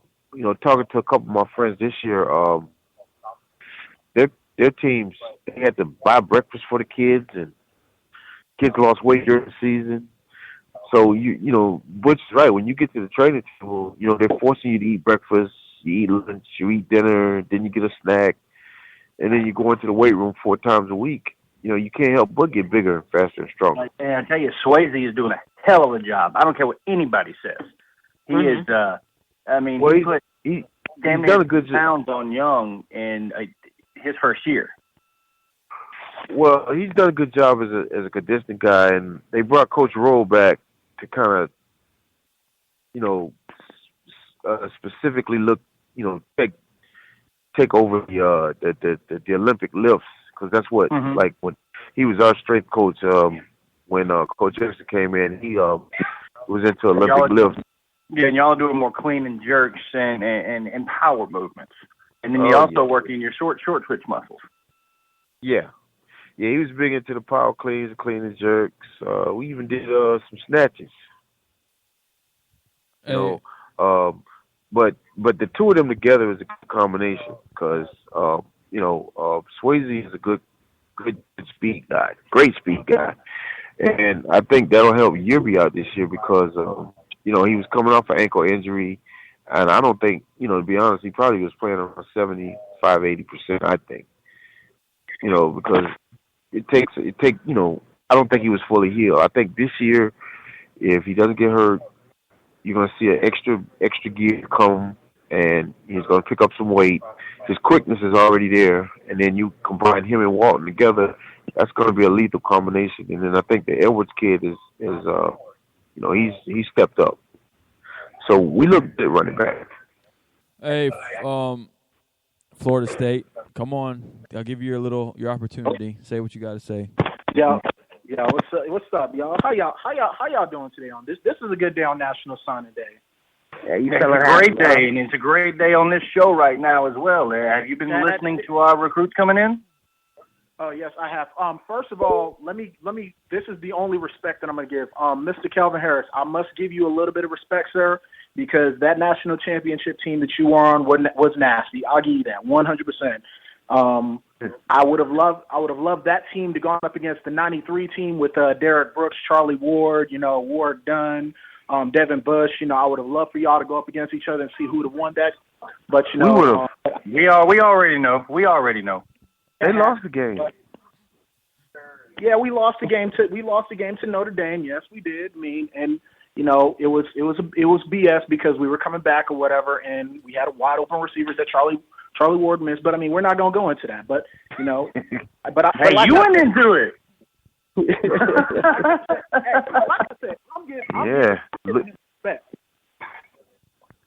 No, and one thing, I do respect you for saying that about Kelvin, because he's not only one hell of a player, but his character is right there with it. He's motivating as hell, and I do respect you, and I don't respect many Florida State fans just because I can't stand most of them because of their character. But I will say this: I do respect you for coming on and saying this about my man Kelvin. Now spill your best. All these guys these mobile quarterbacks, they need to be sending money to Charlie Ward. He was the first guy to really do it. He was a special player. I wish we could have seen him play football. Money talks. Yeah, no, money definitely does talk with that. But what's up, man? What you want to talk about, man? Okay, so congratulations on you guys, getting the fifth ranked class in the ACC this year. Letting Virginia Tech and North Carolina beat you guys out. Congratulations on that. Pretty sure we beat out Virginia Tech, but But go ahead, you made your point. With Gerald Willis signing, you guys might have actually jumped them, but last time I checked, and this was as of 455 or whatever, you guys were fifth in the ACC or whatever. But that's okay. I will say this, and I told this to Bo. I texted this to Bo. One person in this class, I will say, is going to be a freak and a monster for you guys, and that's Mark Walton. I really believe that whoever ranked him as a 4-star did not truly do their homework, or they only looked at him for 3 years, because I really feel like, and this is my personal opinion, if that kid would have stayed his senior year and not opted to come into college after his junior year, he would have been the number one running back in the country next year easily. I agree with you completely, 100%. Scarlett's a good back. He's a big back, but I honestly think Walton, best back in the class. Yeah. Yes. Now here's the thing. Now here's where I have to get rid of the respect portion of it. Honestly, this is why I love your coach forever and ever and ever and ever. You get Walton, you get St. Louis, who are good players or whatever, but where's your depth at? You guys need defensive tackles. That's been a huge need for you guys. You guys need defensive tackles. And Kelvin, please chime in after this. Go ahead, brother. I'm sorry. You guys need defensive ends because because I could say this because as a Florida State fan, I saw Anthony Chickalo, right? Now I follow recruiting and I watched his highlight tapes, and there is no way that Anthony Chickalo is that bad as what he played in college as what he was on his high school tape. That tells me that something is going on with either your defensive line coach. And so what's going on? Why doesn't a freaking Shelton Johnson, one of those players, want to come to you? I understand why Shelton Johnson didn't want to come to FSU because we already have the depth and we have the numbers and everything like that. But why didn't he want to come to Miami where that's his backyard? He goes there and he has a good opportunity. I understand you guys got Chad Thomas. I know you guys got AQM, but he's got a pretty good chance to get into the rotation because you guys just don't have the depth. Your defensive tackles, you don't have the depth. You needed more linebackers in this class. Because you guys are. Granted, you're not going to replace a Denzel Perriman. That dude's just a freak. He's going to be a stud. He's probably going to be a first-round pick. But you needed more. And I don't get it. Guess what? And I'll say it again. You're talking about our linebacking class. Have you been listening to the whole show so I don't have to repeat myself? Hold on real quick. I got this. Hey, one thing. The 5th-rated class in the ACC, blah, blah, blah, blah. We're going to beat Florida State's ass October 10th. Goodbye. He's gone. Did he kick him? Did Bo kick him off? Did you do it? Oh, man. Bo kicked him. You just didn't want to hear me say it again. Hey, no, he likes getting kicked off though. He called back in last time trying to win a bumper sticker. That's right. You guys are hilarious. Man, hey, I'm telling you, this is what happens. You never know what's going to happen on Cane Shake. I'm telling you, we will beat Florida State this year. I'm telling you, I feel it. I know what's going to happen. They don't have a quarterback. Not only that, they lost 4 offensive linemen, starting 4 offensive linemen. They're starting tight end. I don't care. I don't care number who they 1 have. wide receiver. It doesn't matter right now that we, as a unit, and screw the negativity fans, we know what's going to happen. It's the players. The players are going to make it happen. It's not the coaching. It's the players. The players are what make everything happen. And if they are the ones believing it, why the hell aren't the fans that are bashing the school getting behind them? You get behind the players. Well, you're going to do nothing but screw with their morale. It's not, and I'm supporting them. I bled for the University of Miami last year, literally. Well, I mean, I don't know if y'all saw it. I had my Canes cast. I wasn't a part of Canes Shades, but I had my own individual thing going on. Hey, I had my Canes cast on. Here's my thing to Florida State fans. If national championships were won by recruiting national titles, they'd have 30 of them. Because Bowden out-recruited Miami in the 90s, and I mean, yearly. He was out-recruiting us. And we still found a way to beat them. And we still have more national titles to them. So It's because of the players. Kelvin, tell me if I'm not wrong. It's because of the players. You believed. You pushed each other beyond what you thought your limits were. You guys did. Yeah, and, I can't take away from, we had good coaching staffs too, but, yeah, you're right. We were hungry. I mean, Coach Johnson set a foundation, and then when Coach Erickson came in, he was smart enough not to, turn the apple cart over. He just, he rode with the flow. I mean, he tweaked a little bit of stuff offensively, but pretty much he just let us, do what we do. And,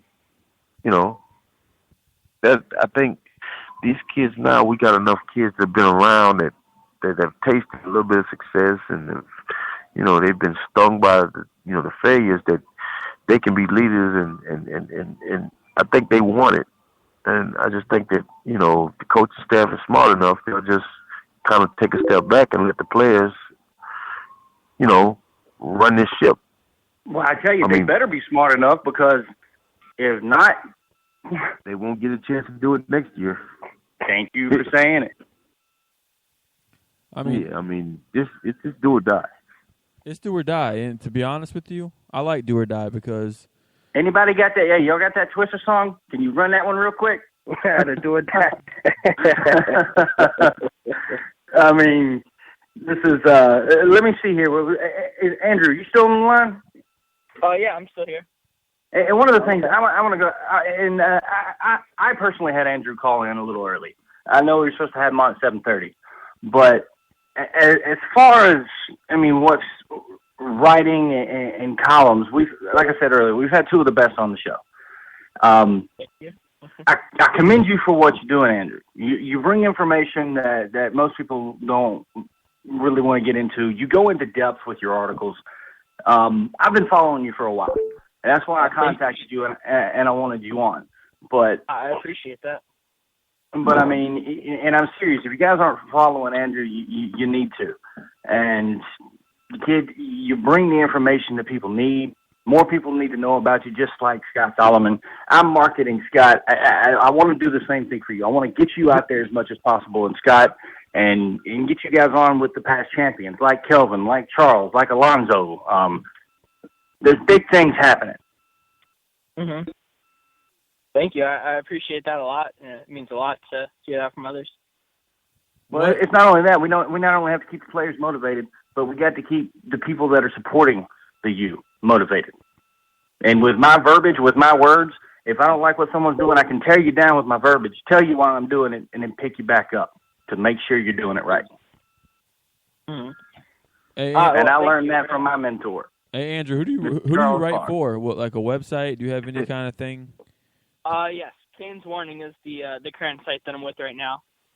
We're part of FanSide. We do we're covering, we do everything: football, basketball, baseball, recruiting, and I do a lot of the recruiting stuff for them. A lot of the different players. So. And you mentioned Kane's warning, Andrew. Are you aware that Juan that works for you guys? Yeah. Were you aware that? Yeah, were you aware that I'm the one that he was trying to get to help market you guys? Yeah, he had mentioned it about 2 weeks ago. That you were, he had asked you to help market it and everything like that. So, yeah, he had mentioned it, but we didn't get too in-depth about it. Well, me and you are, and you'll see some things happen, and that's why I have you on the show. So it's great things are going to be happening. Oh, well, that's good to hear. Thank you very much. I'm just me. What? I said I'm just me. I've been called an alien, but the thing about it is, it's all about the you, no matter what. Yes, sir. Always is, always will be. Hey, and Andrew, if you could add me on Facebook, the Cane Shades page got taken down. My name on Facebook is Bo Knows. I sent you a friend Yeah, request. shout out to Facebook. Shout out to Facebook for taking us down, bunch of bitches. Taking our page down, and we were blowing Why'd you take your page down? Because they saw we were promoting a radio station, not a person. And when they do that, they make you pay. Because they want to. It's their whole marketing scheme, the way they're doing things. It's a bunch of bullshit, but they do some crazy stuff out there. But yeah, definitely everybody that's on the show, Andrew, you can find everybody that's on here right now. Kelvin, Bo, Jay, these guys. You can look on my friends list, find them, search them. But everybody just needs to be connected because I definitely will. Because what we're doing right now is supporting the players, letting everybody know that no matter what happens, we're all right. Yeah, I'll put in a lot of the different UM groups and stuff on Facebook. I'll let them know.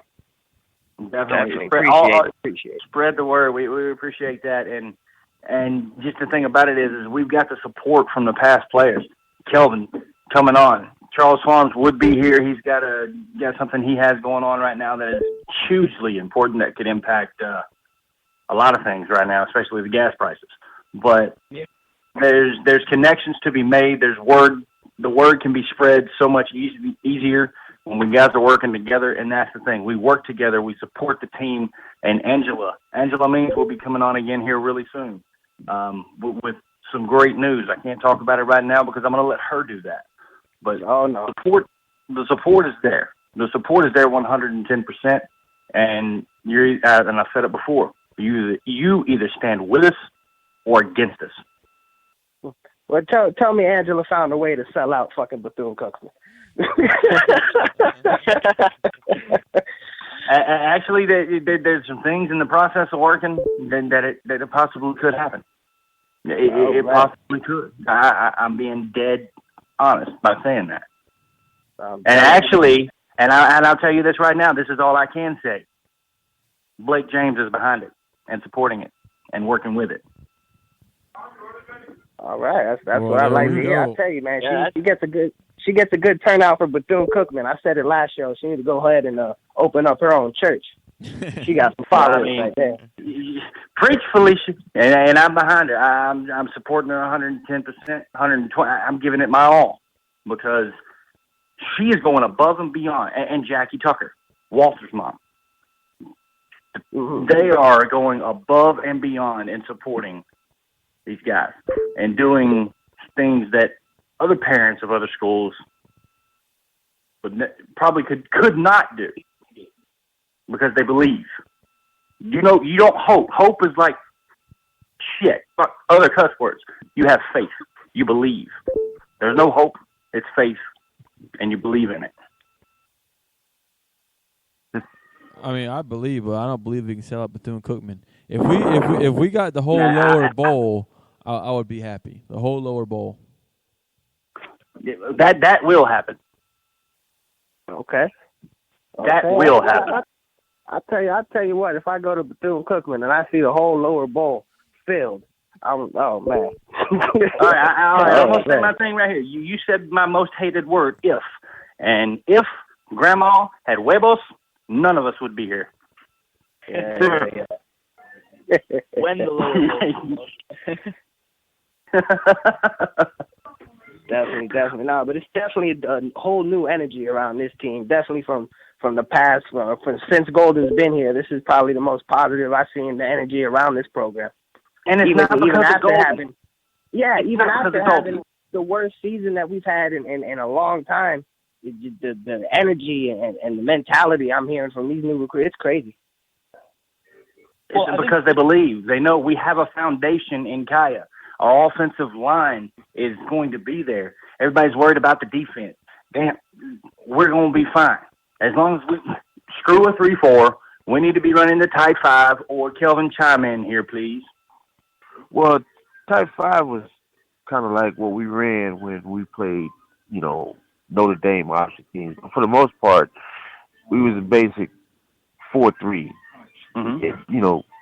Ones and threes, 5s and 7s, and getting up the field and penetrating. And that's what is going to have to happen with these guys. We got the skill to let them eat, get up the field. I mean, Chad, Kelvin, Akiem, McCord. Kelvin, we got a lot of good rushers. Hold on real quick. We do. Hey, hold on real quick. We got another Hurricane commit, offensive lineman, Bar Milo. What's going on, man? Milo. Yes, sir. How you doing, sir? What's up, man? Doing good. What's it like coming back playing with your old quarterback? Oh, dang, that's quite the honor. Just to see how well he's been doing. Just to be able to know that I'm gonna be playing with him again. That's gonna be fun as hell. To know that you got a quarterback that you really like and you really care for, it just makes you work 2 times harder. I tell you what, from what I've seen and from what I've heard, Bar, I mean, I'm a big guy myself at 6'6", 265. Yeah, I got you. I would let you block me and lead the way anywhere, because from what I've heard, you got it, and just keep training hard and just like everybody else has come on the show. Why did you come to the U? What was your main decision? Man, there's nothing like the U. There's nothing that beats its tradition, its history. Just a big thing that me and Hayden come back with when people try to talk back and all that stuff like that. When because we're here with the USA team, everybody's committed to a school. And obviously, everyone's going to talk good about their school. Everybody's going to say, like, oh, our school's better than yours, blah, blah, blah. I can always hit them with the fact that Miami has the 2 top teams in history and the tradition of the longest winning streak in history. Like, you can't beat that history. Just to think that we're gonna bring that U Part 3 soon. Woo! Let me ask this. Kelvin, what is it like hearing that from a recruit? What is it like hearing that from someone that hasn't played at the U yet? What is that like? Oh, by the way, Bar, this is Kelvin Harris, national championship. Oh, Miami wow. Hurricanes. Hey, what's going on, guys? Huh? What was that, Bar? Yeah, what that? We didn't hear what you said there a second ago, Bar. You still with us? Yeah, I'm still with you. What'd you say? It broke up. We didn't hear you after I told you that we had Kelvin Harris on the line, national championship winning Miami Hurricanes. Yeah, I had no idea. This is kind of surprising, actually, to me. Yeah, you welcome to Game Shades. Yeah, go ahead, Kelvin. You got your work cut out for you. Your position coach is a good guy. He's gonna get the best out of you. Yes, sir. But what are you gonna play, guard or tackle? Any position they need me at.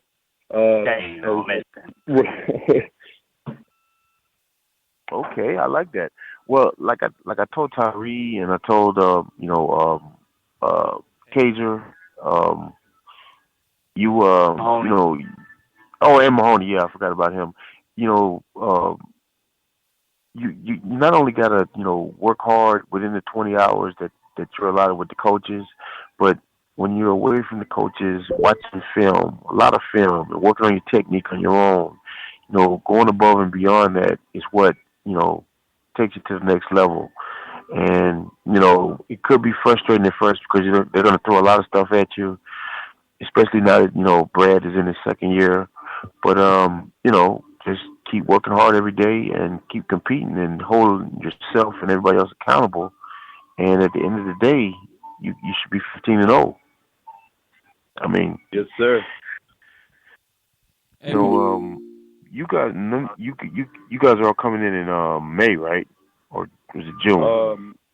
I'm trying to come in as soon as possible. My school doesn't let us graduate early. Brad had the same problem, and but they may let me come like a month early.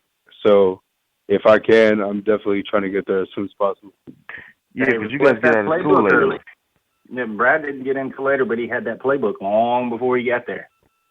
Yes, sir. Yeah. Right when he signed, he was sent everything. So I expect to get home to the playbook and my weight program. What's your goals for next year? My goals, have the best season that we can. Obviously, if I can take the opportunity to redshirt and weight lift and learn the playbook a little bit more, just so I could be more effective once I finally get on the field, that'd be great. They have told me that I may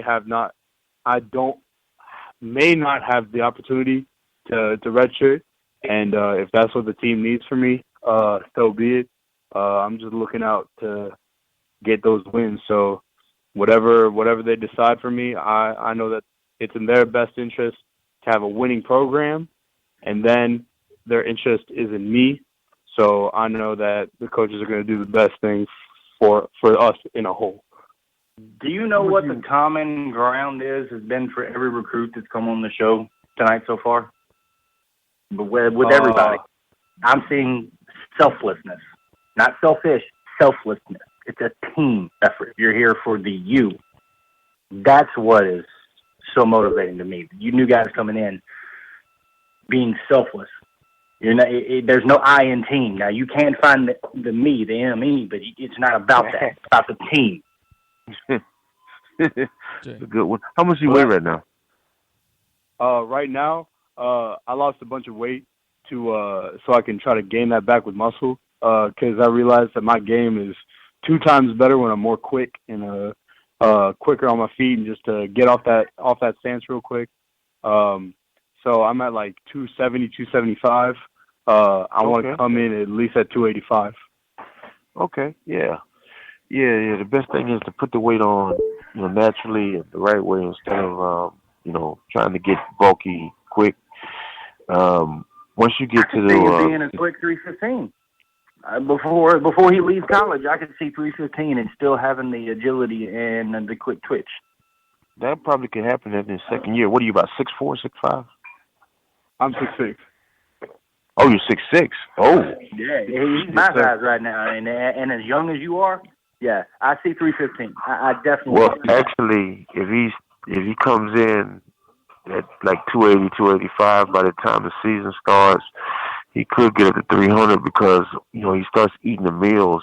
That's the thing. You start eating the 3 meals every day, and then you snack, and you're working out. Yeah, you'll probably be a good solid 290. Yeah, you're right, because all 3 linebackers I've been talking about put on 18 to 20 pounds in their first year. Yeah, because, a lot of times kids don't eat. Like, when I was coming up, we ate. You guys really don't eat, play video games all day. But, I mean, it's great to hear the recruits coming on at being motivated, being selfless, and doing it as a unit. Because there's nothing like being a unified soul, because that's what you are. You're a family. You're a unified soul. Well, I think the one thing that his generation needs to understand is, I noticed that now everybody's trying to race to get into the draft, and then sometimes they don't even care if they go in the first round, which is ludicrous to me. Like, I know, the money's a little better, but the career is short. So, you take the time and develop yourself, and when it's time, because, if you go into the draft early and you don't get picked where you're supposed to get picked, you never get that money back. And then the reality is, this is something that you need to understand. The lower you get picked, the quicker you get cut. You know what I'm saying? And because that's there's a less of a commitment to you. So if you need to, stay 5 years to be the best that you can be, there's nothing wrong with it. Because, if you come out being the best that you can be, the money's there. And then on top of that, the better your resume is with wins and games started, the better you look. So take your time and enjoy the whole thing, especially in a school like, ours. I mean, you only got one shot. Make the best of it. Jay, you got anything? Definitely, and the whole mentality around this whole recruiting class is just different from the past recruiting classes. I'm listening to St. Louis, and I'm listening to Kager, and I'm listening. It's just like we got born leaders on this team. I see this team going far, man. See this team doing big things. Do you guys know if that Chapman kid signed with us? I have no. Yeah, I don't know. Chapman sent me a link, a direct link last night, and I couldn't pull it up. I don't think he signed. Chapman hasn't signed anywhere. He was really concerned about just a lot of things, and right now it seems like he's going to TCU or Arizona State. There's been a few reports that he's actually just completely eliminated us already. But I've got to find a way to pull up the link because he sent me a direct message yesterday that I've yet been able to pull up. He took a bag. Okay. Hey, Bar. Bo, what were you saying, Bo? No, I'm just. Hey, Bar, man. After every game, you will see Cane Shades. We'll be there at Canes Fest, man. Appreciate the call, man, and good luck next year, man. All right. Thank you so much for having me. I'll see you then. All right, man. All right, thanks. brother. Keep up the good work. Thanks for the call. All right. Thank you, sir. Bye. Oh, so the Chapman kid took a bag. Yeah, I don't know what it is. He sent me a link. I don't know if it got deleted. I was trying to pull it up all last night, but he sent me a direct message on Facebook last night, and I haven't been able to pull it up. But I'm gonna find a way to do it. TCU or Arizona State? Yeah. He was supposed to announce today. They had a spot for him already. His school was having like a little ceremony. They had his chair there, whatever, and they said he walked in and he was like looking concerned because as it is, people knew he was kind of wavering on his commitment going into today. And then they said he walked out and just wasn't really talking to anyone. He was on the phone, like sitting under the bleachers at his high school.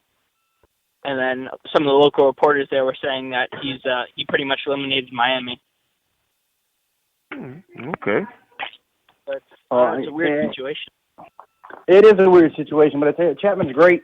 But I'm sure you guys remember the guy that redshirted wide receiver, big guy, Njoku.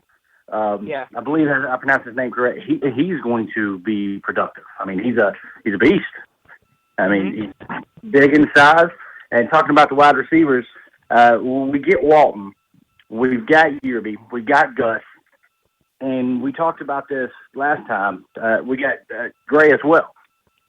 But I honestly like Gray as a wide receiver at his size and his speed, or an H-back. Yeah. He's a pretty good sized kid. He's like 6'2", 220 right now.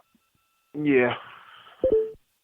And his first rush of his college career was a touchdown. Yeah, it was. No, he's got a lot of potential. And then you brought up Njoku. He's just a freak all around because he's 6'4", 220, 225, and then he was the national champion in the high jump in high school. Yeah. I mean, he's the guy you want running the little fade route inside the 20 instead of running that damn bubble screen or a reverse. I mean, that's somebody we need, and that's the one thing I'm liking about our wide receivers. We're recruiting height. Yeah, and yeah. talent. Since what? Streeter was the last, big 6'5" guy to throw the ball up to that we've had the last few years. Yeah. And Streeter right now, Kelvin, correct me if I'm wrong, Streeter right now is on the practice squad, but has the potential to actually be on the actual team here within a year or two. He was on Jacksonville. Yeah, he's with the Dolphins, right? No, he's with Jacksonville now. He was with Or Jacksonville. is it the Jags? Yeah, the Jags are the Dolphins. I know he's bounced around. Tampa Bay cut him and Jacksonville picked him up. Yeah, he's done very well. I've heard good things about him on the practice squad, and he's training hard. He's actually putting on size, and I expect him to actually be in a game within a year or two. And realistically, he should have came back for his last year. He should have. He still needed a little size on him, but he's doing well now. And one thing I want to see, and it can happen, is I want to see these guys' potential starting to excel and get to their best potential while they're still in college, instead of all the guys that are doing so great in the NFL but have kind of been lackluster in college. Yeah, that's definitely been the problem with us. But it's about that time. We got to wrap the show up. It's 8 o'clock. 8:30. We're waiting on red wine. 8:30. We're gonna go to 8:30. Okay, I got you. We got.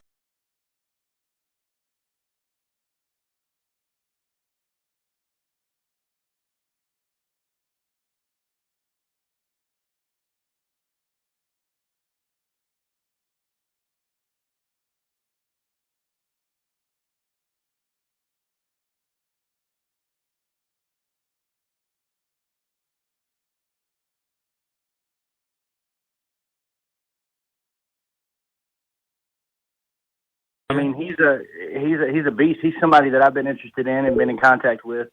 All of those guys. And Kelvin mentioned earlier he would also make a good DE, but he's got the speed and the agility to be a huge middle linebacker. And then you add Jawan Young and Darian Owens. I mean, these guys are beasts. Yeah, they are. They all got good size. But you're definitely right about Demetrius Jackson, and he's a humble big guy. And that's one of the things with that FSU fan that I thought was really wrong was when he talked about no defensive end depth. I feel like that's a position where we're really deep at. Oh, yeah. Chad Thomas, AQM coming back, Kamalu who can play D end or DT, Patchen coming in, Demetrius Jackson coming off a red shirt. I think that's one of the positions where we have really good depth on the defensive side of the ball. And then you also have Michael Weiss, who is actually going to be in shape to play a lot more.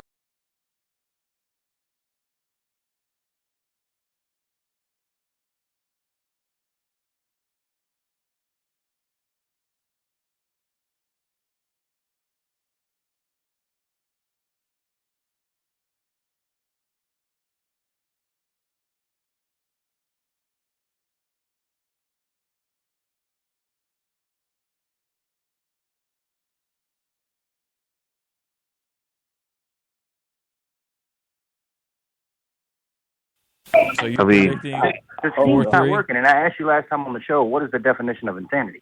And doing the same thing over and over again, hoping for a different result. And it's got to be building up inside the staff, because I don't really, be honest with you, I don't see anybody that really believes in what he's doing other than maybe Paul Williams. Yeah, I mean, I think you're right about that. Definitely. I mean, I've never seen a hybrid linebacker safety inside the 20 or all over the field. You put people in a position that they can excel at. I mean, you know as well as I do. If you take someone, put them in somewhere where they're like Anthony Chickillo, for example, where you're being double teamed every single play, well, that guy, he spoke for himself at the Shrine game. I mean, oh yeah.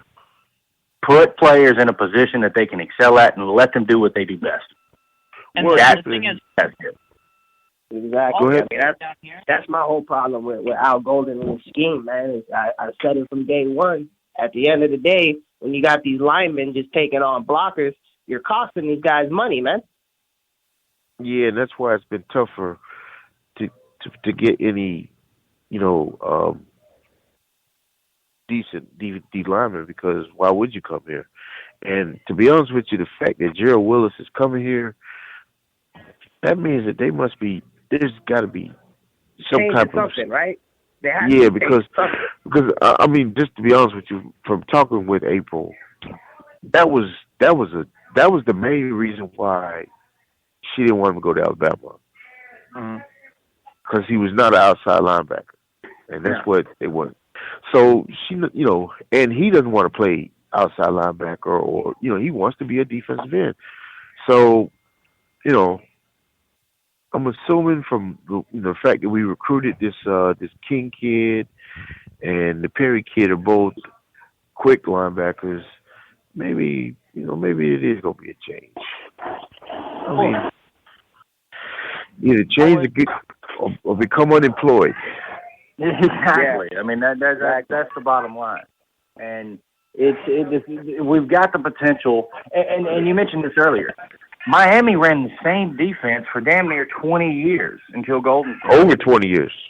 Oh yeah, 20. Yeah, you're right. Ran 25 years. The same defense for almost 3 decades, 2.5, and that work. I mean, I got to come up with some type of slogan if other than if it's not broken, don't fix it, because that defense was not broken. Why fix it? I'm sorry, this isn't Temple. Another thing is a lot of the high schools down here too. You know, everything down here is built on speed and attacking, and it's not sit there, take up your blocks. So it's a lot harder to recruit linemen and linebackers from down here, especially linemen, when you're telling them to come from a scheme where it's, you know, get upfield, make the big tackle for loss, and then trying to have them come here where you're just saying, okay, sit there and take up blocks, don't do anything. And if I'm correct, Kelvin, that Jimmy Johnson said he recruited speed because yes, he did. You can teach speed. You can't teach speed, but you can take speed. You can take speed and train it to do other things. Yeah. No, I fell into the trap. The whole time he was recruiting me. We love big linebackers. I mean, because I was like a 245-pound, inside linebacker. We played like a 4-4 scheme, and like my best friend played the strong side, I played the weak side, so I did a lot of blitzing, covering, and all this. He's like, oh yeah, you do all the things we like to do. Of course, first day of 2 days, I got number 98, and him and Butch come on to you like, Jerome wasn't as big as you when he was a freshman. Like, oh, come on, man. Stop it.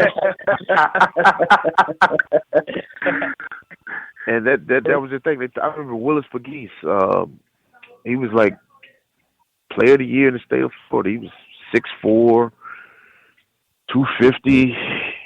And then, he didn't redshirt, so they let him run around on special teams, and then that spring he put his hand in the dirt. He never took it out. I mean, lose him again? Oh, there you are. There you are. That was the whole thing. And then you got safeties who turn into linebackers,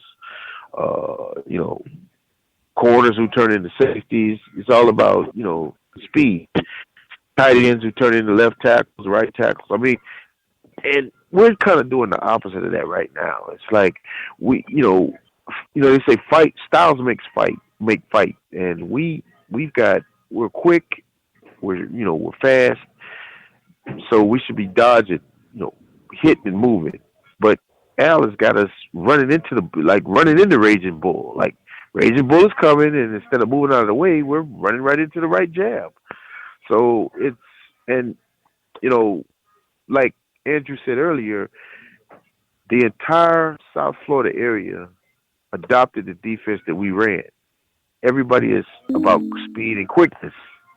And he's basically doing the opposite of what the entire region is doing. And, you can come up with excuses and say, well, just not the type of talent we got down here for what we do. But there's enough talent for everybody else in the country to come and get it. So if everybody else thinks the talent's good, then maybe you're the one that's wrong. And I know that there's some frustration in certain parts of the staff about this, because I know there's some mixed reviews about recruit philosophy inside, but the guy that's the head coach gets the last say, and it's tough. But like I said, Ice and Coley and Hurley, they're putting out fires. They're doing it. I mean, they're going above and beyond the Call of Duty. But we got enough talent. Like, talent is not an excuse right now. You can't. And then I'm going to be honest with you. After the draft, the pressure's going to really turn up on Al, because I've tried to lowball it, but we're going to have a minimum of 8 players drafted. I personally think it's going to be like 10. Yeah. Because I think McDermott did enough in the All-Star game that somebody, if he has a decent workout at the combine or wherever, he'll get drafted. And I think Thurston Armbrister is going to get drafted too. Oh, the Armbruster. I mean, he had you were completely right by saying the pressure's going to be on even more because more and more players are excelling after they leave than while they're there. That means that the training is there, but as far as the game scheme and X's and O's, that's not. Well, let's just sink in. We're probably going to have more players drafted than Alabama, Ohio State, and Oregon. 3 or 4 We already teams. have more commits. We have more commits for next year than Florida had this year. Hold on. Hey, we got a new caller? We have a new caller? Yeah, how you doing? Good night, man. Hey, what's going on? Hey, this is Ian. I'm down in Tamarack, so I'm frustrated. Is not the word, man. Not the word. What are you frustrated about? Frustrated because I have a head coach who. See, here's the problem. I cannot ever not love the Canes. I just have to ride or die with the foolishness that I'm dealing with right now. So that's why I'm frustrated, because I'm never, ever going to not support the Canes. That's where my frustration comes in. You understand what I'm saying? Yeah, we understand. I'm sorry, I didn't catch your name when you called in. Who's calling? Ian. This is Ian, man. I called you guys a while ago when I lived up in Gainesville. But like I said, that's why I'm frustrated, because no matter who we got today, they're now part of somebody I'm going to root for. And I'm sorry if it's going to sound harsh, but Jordan Scarlett and Jordan Cronkite can go kick rocks as far as I'm concerned. Hey, we got Walker. That's all that matters. Exactly. That's my point. Because especially Cronkite, he decommits because of competition, and then he goes to Florida with Scarlett. I'm sorry. What does that tell you? His character is pure shit, and he's not willing to work hard enough to do it. Exactly. But the thing that I'm saying is, and I see coming out of today, I see a renewed effort on the part of the kids. And I'm to be honest with you, they just awoken a sleeping bear, and the world don't want to deal with this. They do, and we're damn sure not talking about the dead bear from Alabama. No, and listen, man. I mean, I was watching this movie the other day, and I know it's a far comparison, but if you ever go see that movie called Toro, Toro, Toro, they said it in that movie. They said when the Japanese attacked Pearl Harbor, they said you just awakened something you may not want to deal with. And I'm going to tell you, these kids decide to play for themselves and decide that, you know what, we got more talent than 6 and 7. Forget about the coaches. Forget about anything. We're going to play for ourselves. Somebody's going to come in next year. I tell you, the recruits that have been on the show today all come in, have been motivated. They're doing it for the right reason, and they're coming here to win. They're already proven winners in high school. They're coming here to win. Exactly. But you know, I just want to say that I just think once new president comes in, I think that is where a lot of things are going to start changing. Because I'm sorry, Shalala, for all the good she did for it just don't make no sense, man. I mean, we feel your pain. It's do or die for Golden. I mean, that's all there is to it. It's do or die. Yeah, and unfortunately, he's got to win like 10 games, which he's not going to. But he has to win 10 games. And if he doesn't win 10 games, as a matter of fact, I'll put it to you like this. If he has a stumble, second game of the year, third game of the year, I wouldn't be surprised if he's gone. Well, I don't see us stumbling against Bethune. I'm in total agreement with you. If he loses Nebraska, I don't see him. You don't see him finishing the year? But again, man, I love the show. I just wanted to call in real quick and just let you know that, listen, I would never be somebody who would tweet some recruit and say, don't come to the U. Listen, I wanted everybody to come to the U. Are you serious? Yeah, I know. But at the same time, I'm stuck with this coach for another year. Ain't nothing I'm going to do about it. So I'm just going to keep supporting my team and supporting the kids, because kind of like I'm a Heat fan also. Okay, I mean, I'm all about Miami, everything. Panthers, Marlins, everything.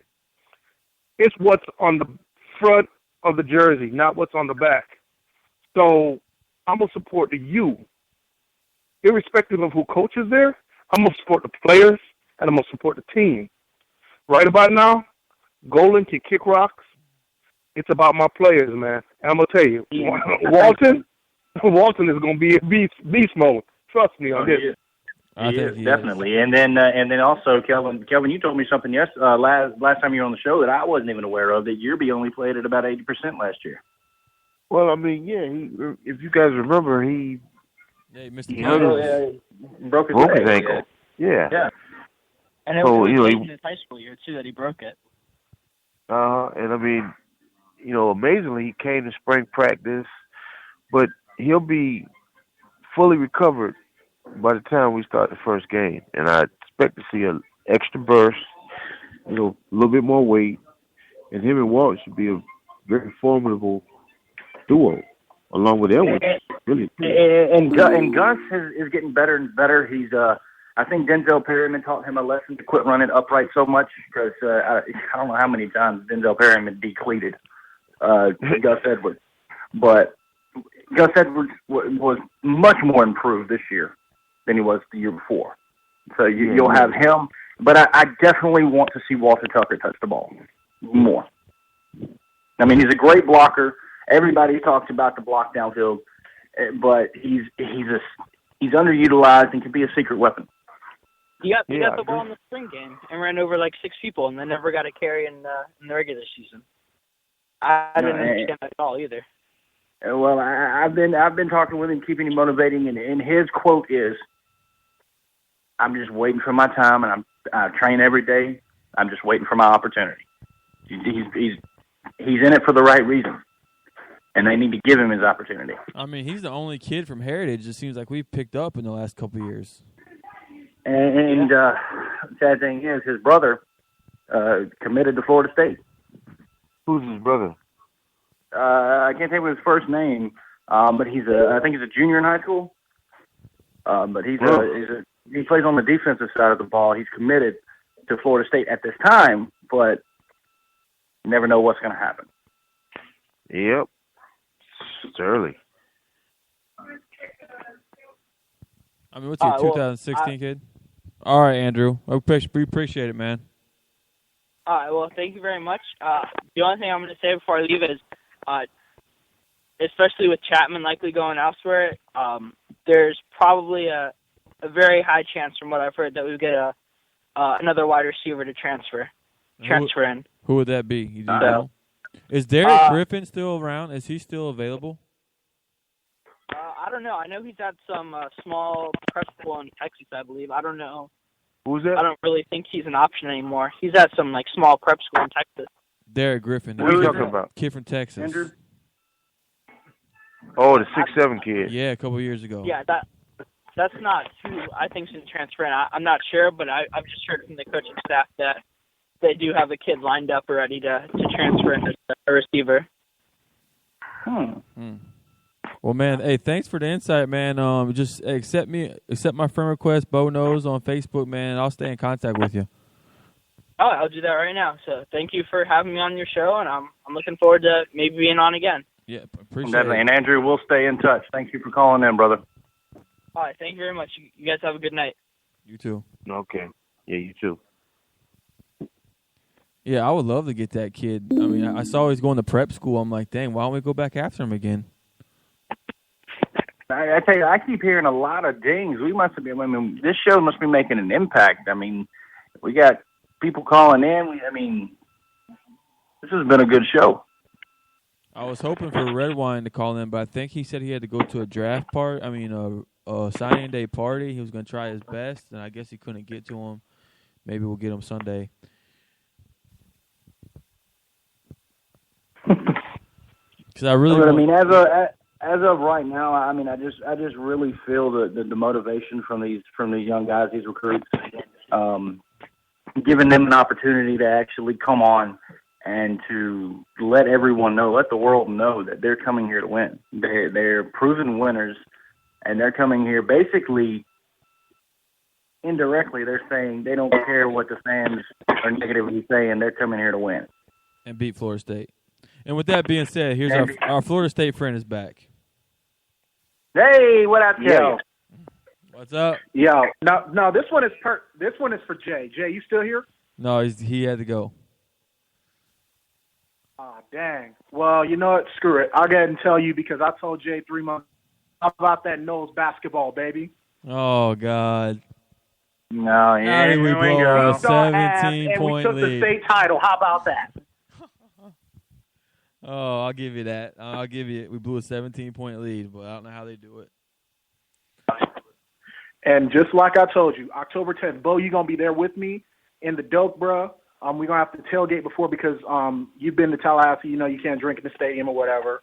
But, hey, I look forward to it. You know, hopefully all of y'all Cane Shades boys can come down there so you get the environment and so that way you get this ass whipping up in the doke. And Dalvin Cook about to have a Heisman Trophy. Oh, shit. Not happening. No. I love how you Seminoles are so confident. I mean, I cannot wait. Yo, remember how confident you were and you ended up singing our fight song? Remember that? And you were shitting your pants probably the whole game like, oh, my God, this kid Kai is the real Well, what was deal. it? Halfway, basically you had your head in your hands and your head between your legs until, about 5 minutes into the third quarter. No. Who's your quarterback? Who's your quarterback? In Dalvin, we trust. Who's your quarterback? In Dalvin, we trust. Who's your quarterback? Yo, it don't matter. You guys are losing just about as much as we are. Oh, I mean, because no. you guys. Okay, granted, No. Let me explain this. Let me explain. Hold go. on.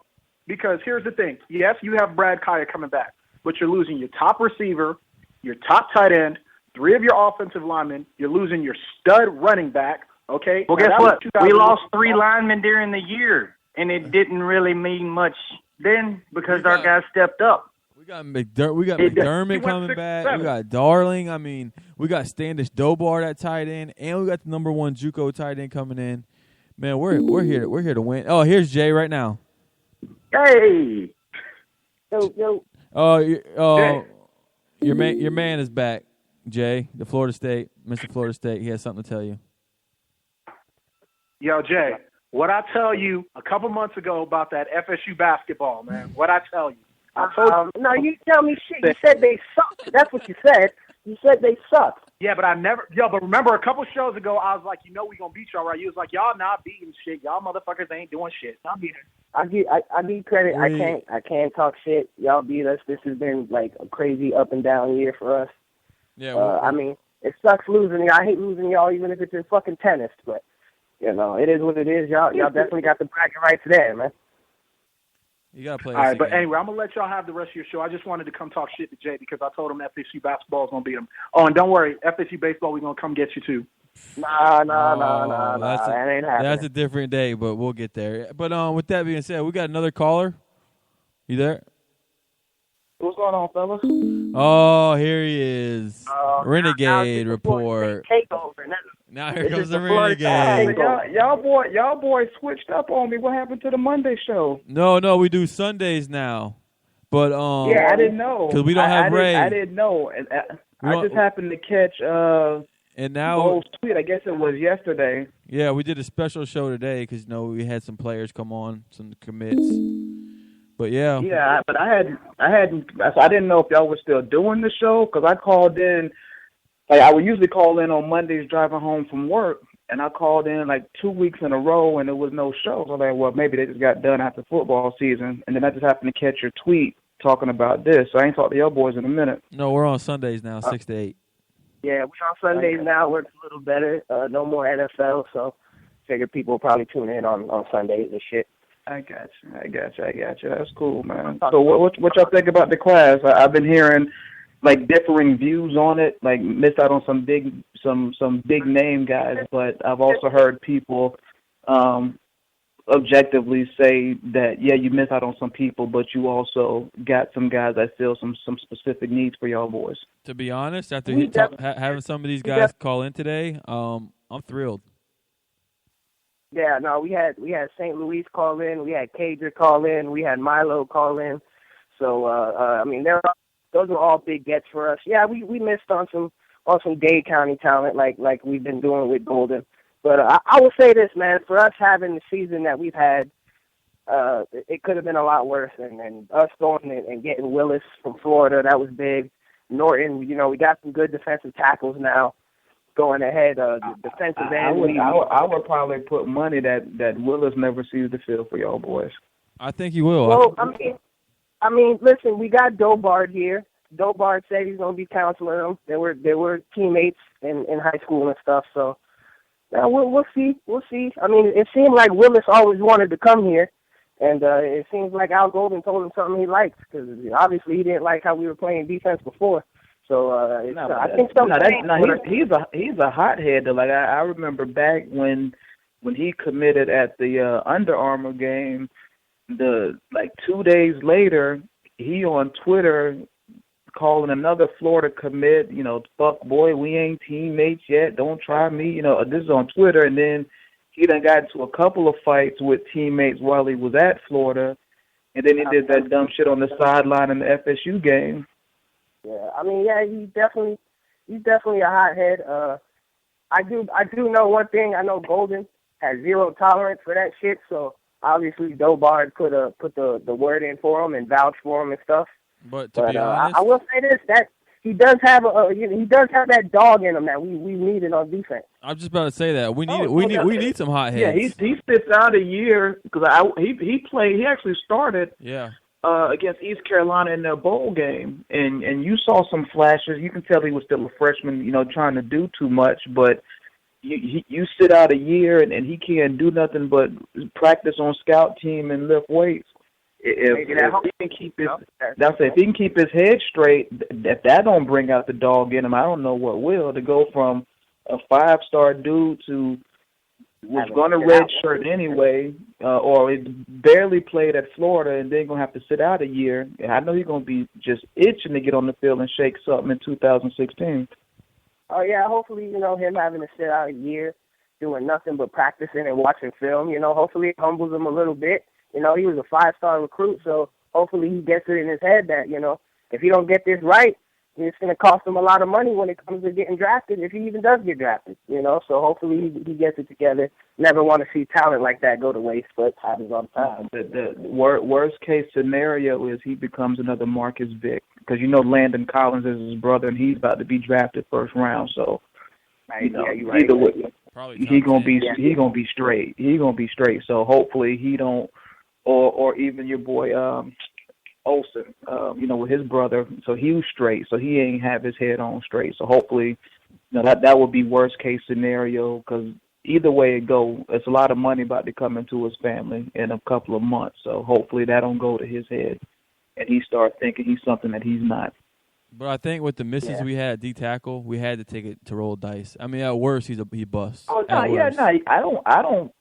The fact that he has to sit out a year, it's a low risk, high reward, because if he does something, then like you said, he's on his last strike. So only thing he's gonna do is practice on scout team and lift weights. So if he does something, you boot him again, and that's that. No harm, no foul. And we have a call. No, exactly. But we definitely, Hey Jay, hold on real quick. I think we have a call. Have we got a caller? Hey, do we have a caller? Yeah, it's me. Who's me? How you guys doing? Hey, what's going on? Yeah, interesting signing day. It wasn't as bad as I thought it would be. So are you happy? You mad? Sad? What? To be honest with you, I'm quite in the middle. I really wanted Jordan Scarlett and Dwayne Lawson, who I think is going to come back to haunt us. I see him being like another Logan Thomas for Virginia Tech. So with the golden scheme, that's going to jack up our defense the minute he starts playing. Well, let me tell you something. We've had Kager on today. We had St. Louis on. We had Milo on. We had Mahoney on. And, man, these guys were talking national championship. I mean, they're talking serious business, huh? Yeah, these guys all came in here, and they pretty much – we didn't ask them. They said it. Their goal is ACC championship, national championship. And I'm telling you, I have a good feeling about these guys aren't the highest rated, but I think they have a better work ethic than the past. You know what? That you might be right, because as we know, a lot of those past great teams we had, they weren't highly rated. You know, Ed Reed and Moss, all those cats were like 2 and 3 star guys, maybe 1 star in some cases. But yet, you know, they put the effort and they played like they were 5 stars. So, you know, you have a good point there. Sometimes we get too caught up with these rankings, these star systems, and all this other stuff. You know, we do get a little too caught up, because, you know, think about it, how many 5 stars actually become, you know, anything big? I mean, like I said earlier, I remember back in the day in the early 2000s, what they say about Florida State. If it was up to national titles won by recruiting titles, Florida State would have 20 of them, 30 of them, Bowden would have. He's only got 2. Texas.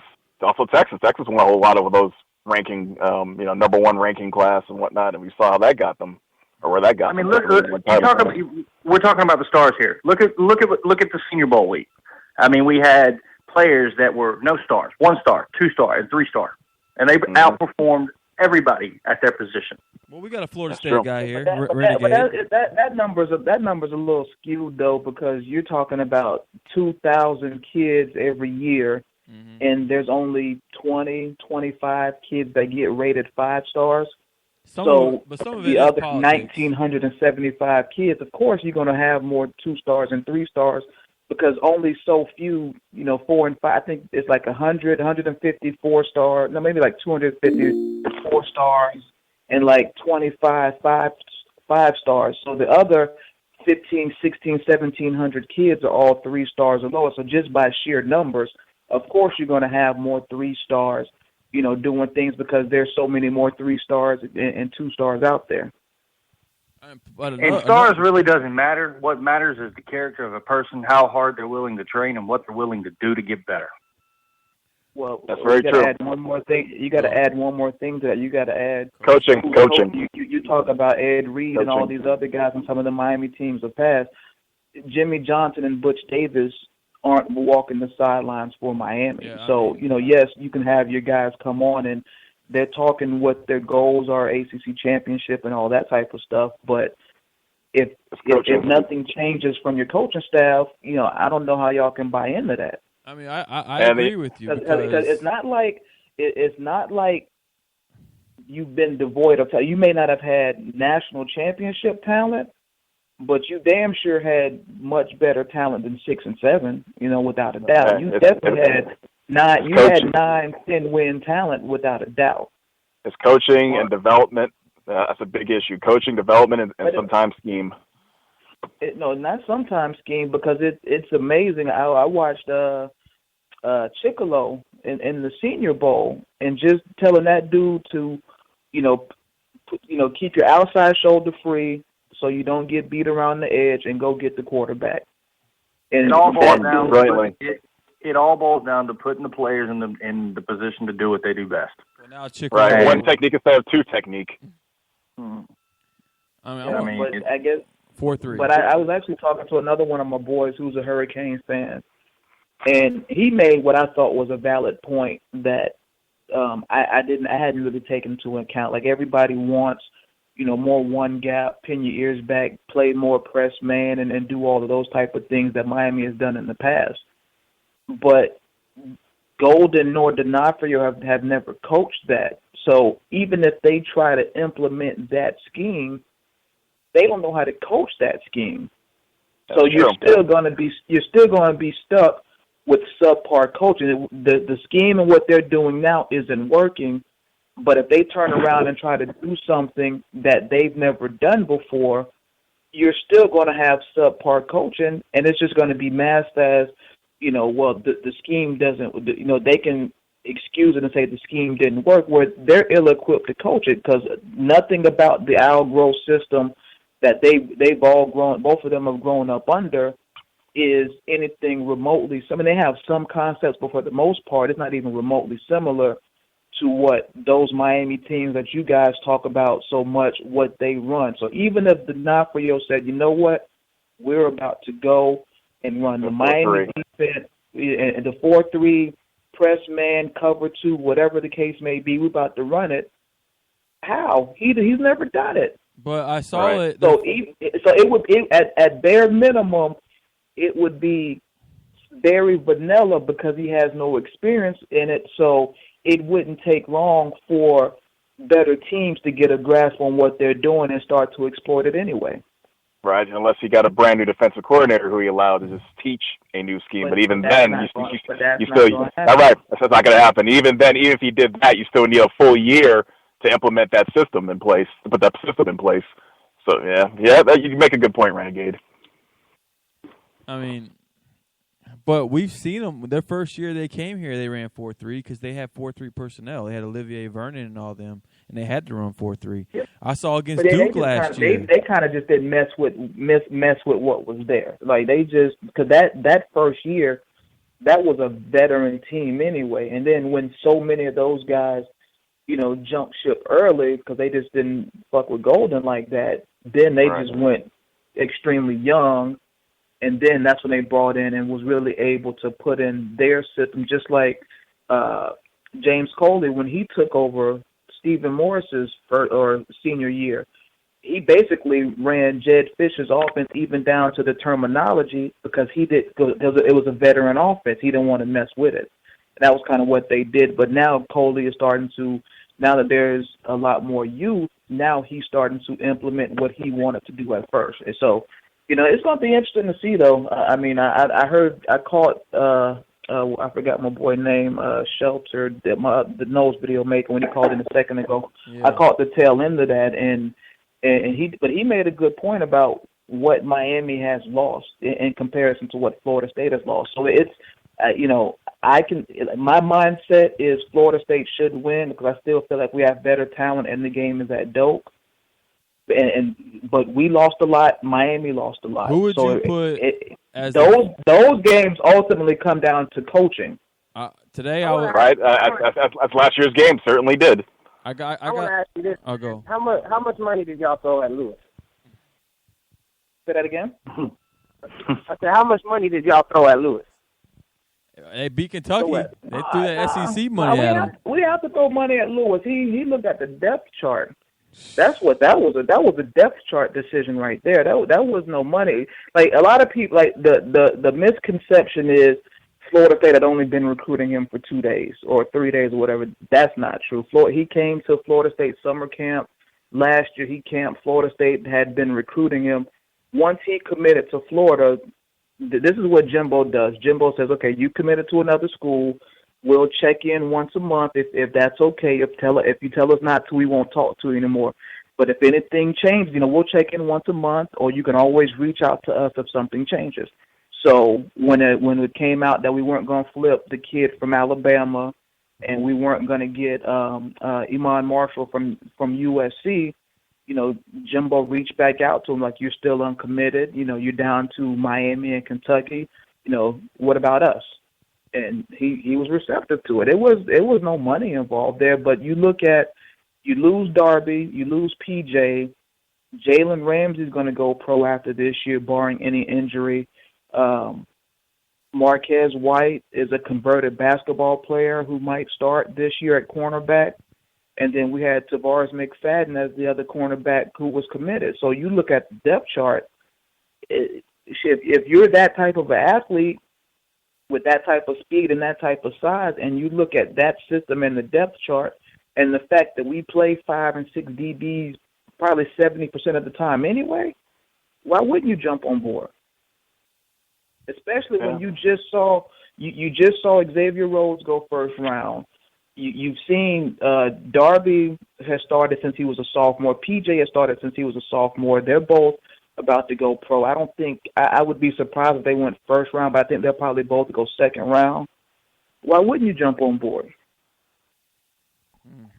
Fuck that. Y'all paid him. I don't care. That's my story, and I'm sticking to it. I mean, if we did, then hey, if y'all should have paid him too. We're not allowed if we did, to. I listen, because you can't. I'm of the mindset that all these kids get a little something extra from under the table from everybody anyway. So it ain't even like you. So you saying Florida State paid them ain't even a shot, because the shit, if we paid them, then everybody else would have paid them, and everybody been paying for everybody anyway. So especially an SEC school. Well, they did say he was going to go to Kentucky. They said Miami was out. So it was like, okay, the bag is there, and then here comes Florida State. Whoa.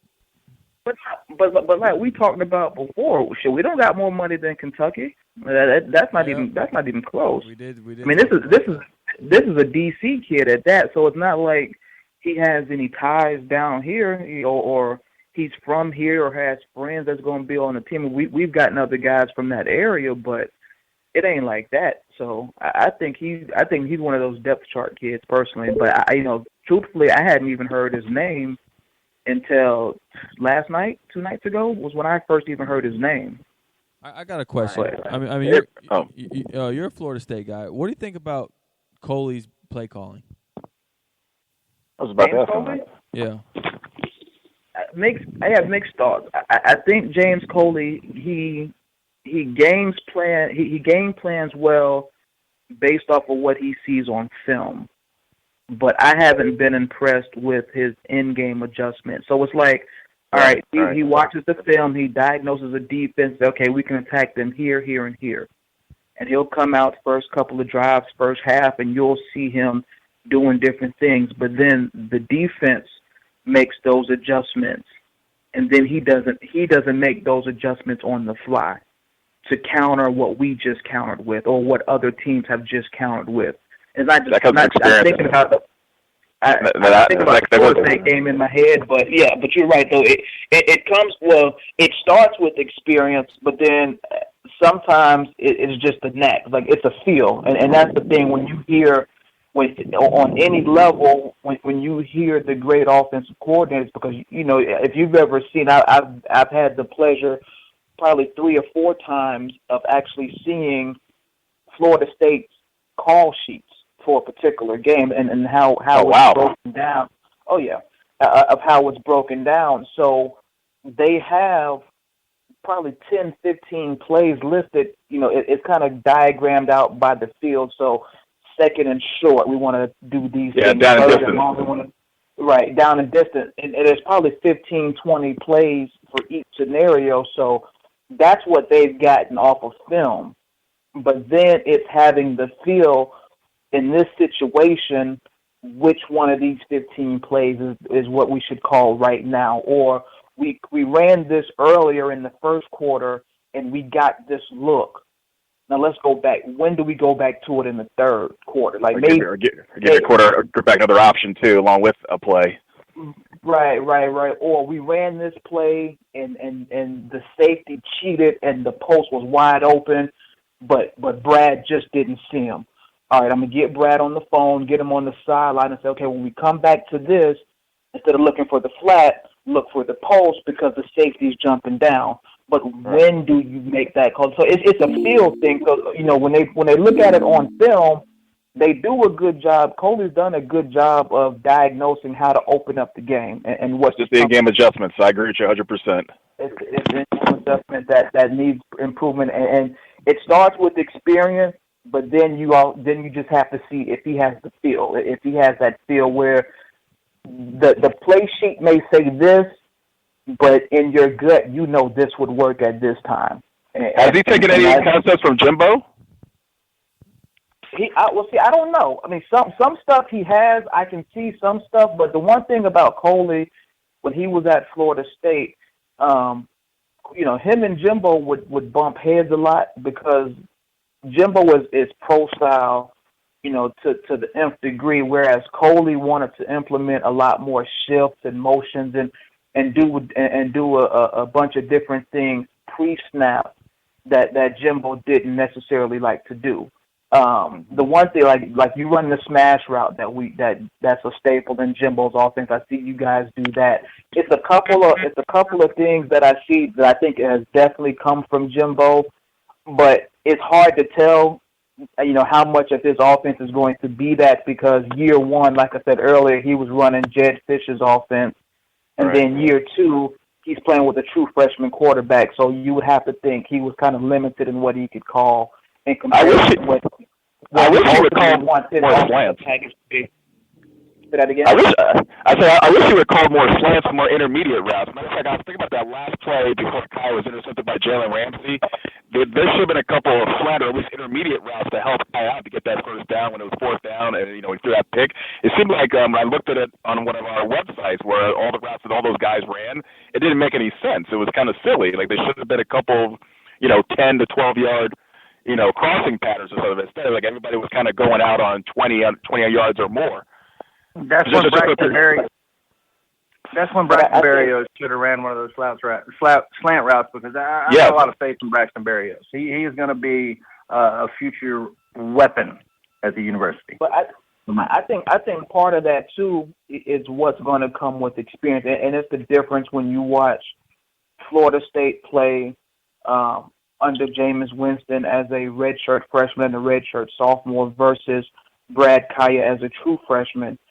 Mm-hmm. Jameis comes to the line of scrimmage with the play that Jimbo called, but he also has the ability within the system to see the defense and to check to different plays, whether it be to check to a quick slant or to check to a run or check from run to pass.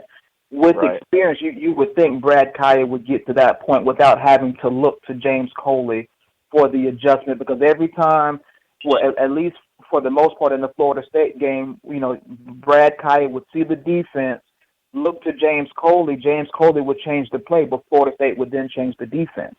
Mm-hmm. See, that's what's happened to change that right now is that Brad Kaya he's been working with his wide receivers for over a week and a half now. He has already stated publicly that he is taking more of a leadership role, and that is going to happen this year. He will be making his correction. Well, no doubt about it. He will. That comes with knowledge and experience, and then it becomes a lot of trust amongst the quarterback and the wide receivers, and that's the one thing where you'll really know how much of Jimbo's offense Coley has adopted is when your receivers, if you start to see a bunch of option routes built into your plays, then you'll know that you'll see Jimbo's influence on James Coley, because on any pass play, 2 out of the 4 or 5 receivers are running option routes, and their routes are dictated by what the defense gives them. So if you have a go route, but the safety stays high, you may turn that into a 15-yard in cut or a deep comeback or whatever. But that's not determined. Route. Right. Anything, but that's not determined until after the ball is snapped and you see what the defense is in. But that's where the trust between the receivers and the quarterback, because the receiver has to read it the same way the quarterback reads it. And like you guys pick on Jameis Winston about the number of interceptions he threw versus last year, but inexperienced receivers, so that's why. Right. So for some of them were just bad. So he threw 17. I probably say you can put probably 6 on the 6, maybe 7 on the receivers, just not being on the same page with him.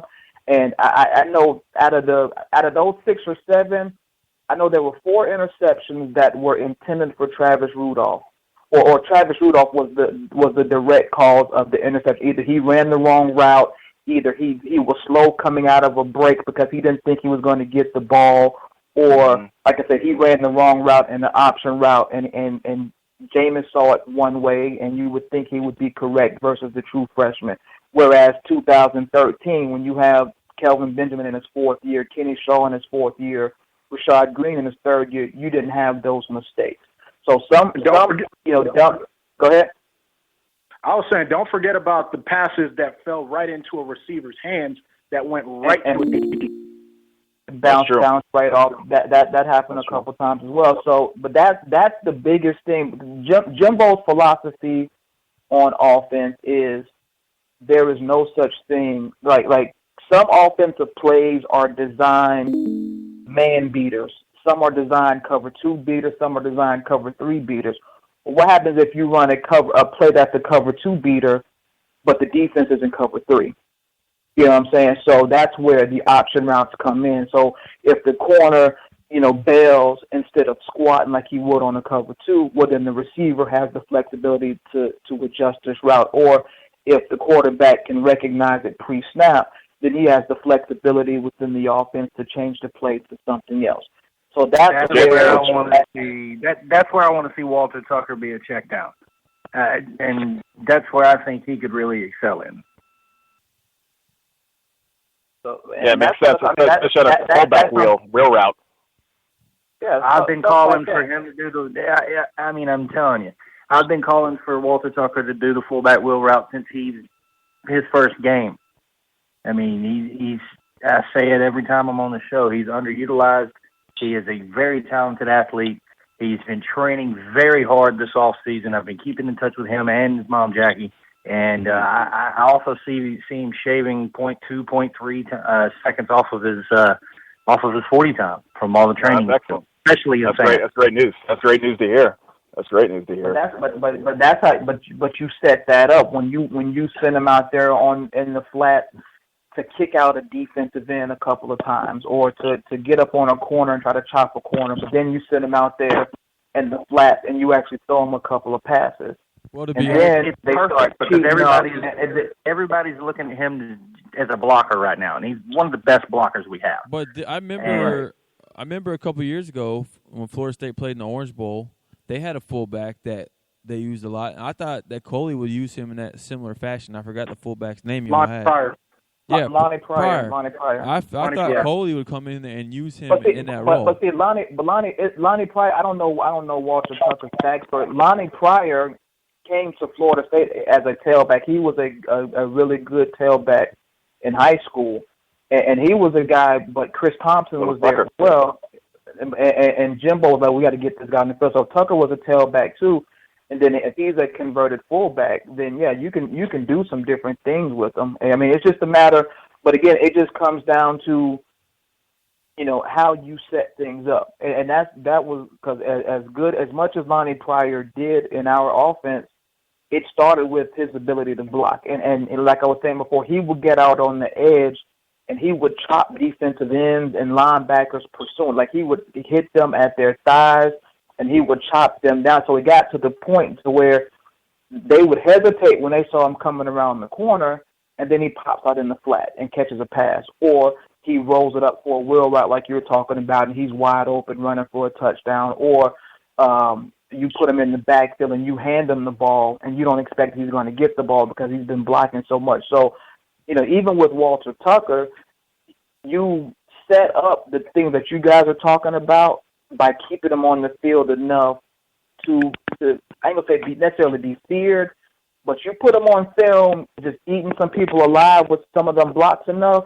then they kind of tiptoe, then you slide him out to the flat, or then you get him up on the wheel routes or coming across the middle and do different things with him. But it's almost like now when he's in the game, it's either on a short yard situation where he's a lead blocker, or it's kind of been some type of gadget play. So he hasn't had enough of a role in the offense to set up some of those things you're talking about, or at least establish them in a different way. Those option routes, I think, are a great idea. I certainly hope that James Coley implements it, because with Brad Kai's knowledge, he'd be a much more deadlier quarterback. Actually, not just him, but the quarterback position and also our receivers would be much more deadlier if you can run some of those option routes at the right time, of course. I think that'd be a great idea. Yeah, they're built into basically every play, every pass play that Florida State runs. One, sometimes two receivers, at least one, but a lot of times two receivers have option routes. And like I said, the idea is so you don't get caught in a bad play. Right. Sometimes, as sophisticated as college football defenses have become, you may read something wrong pre-snap.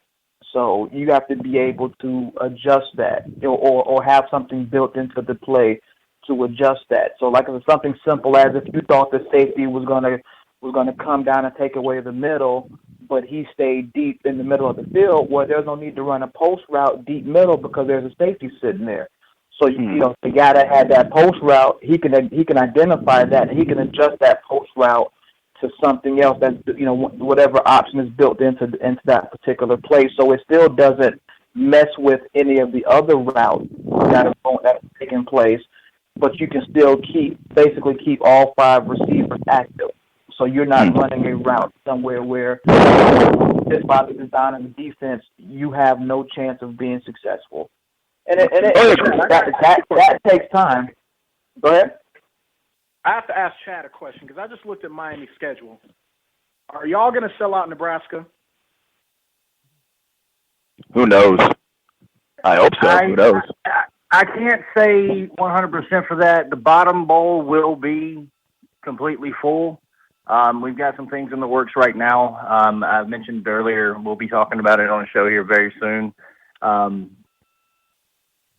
It's going to be close. It's going to be.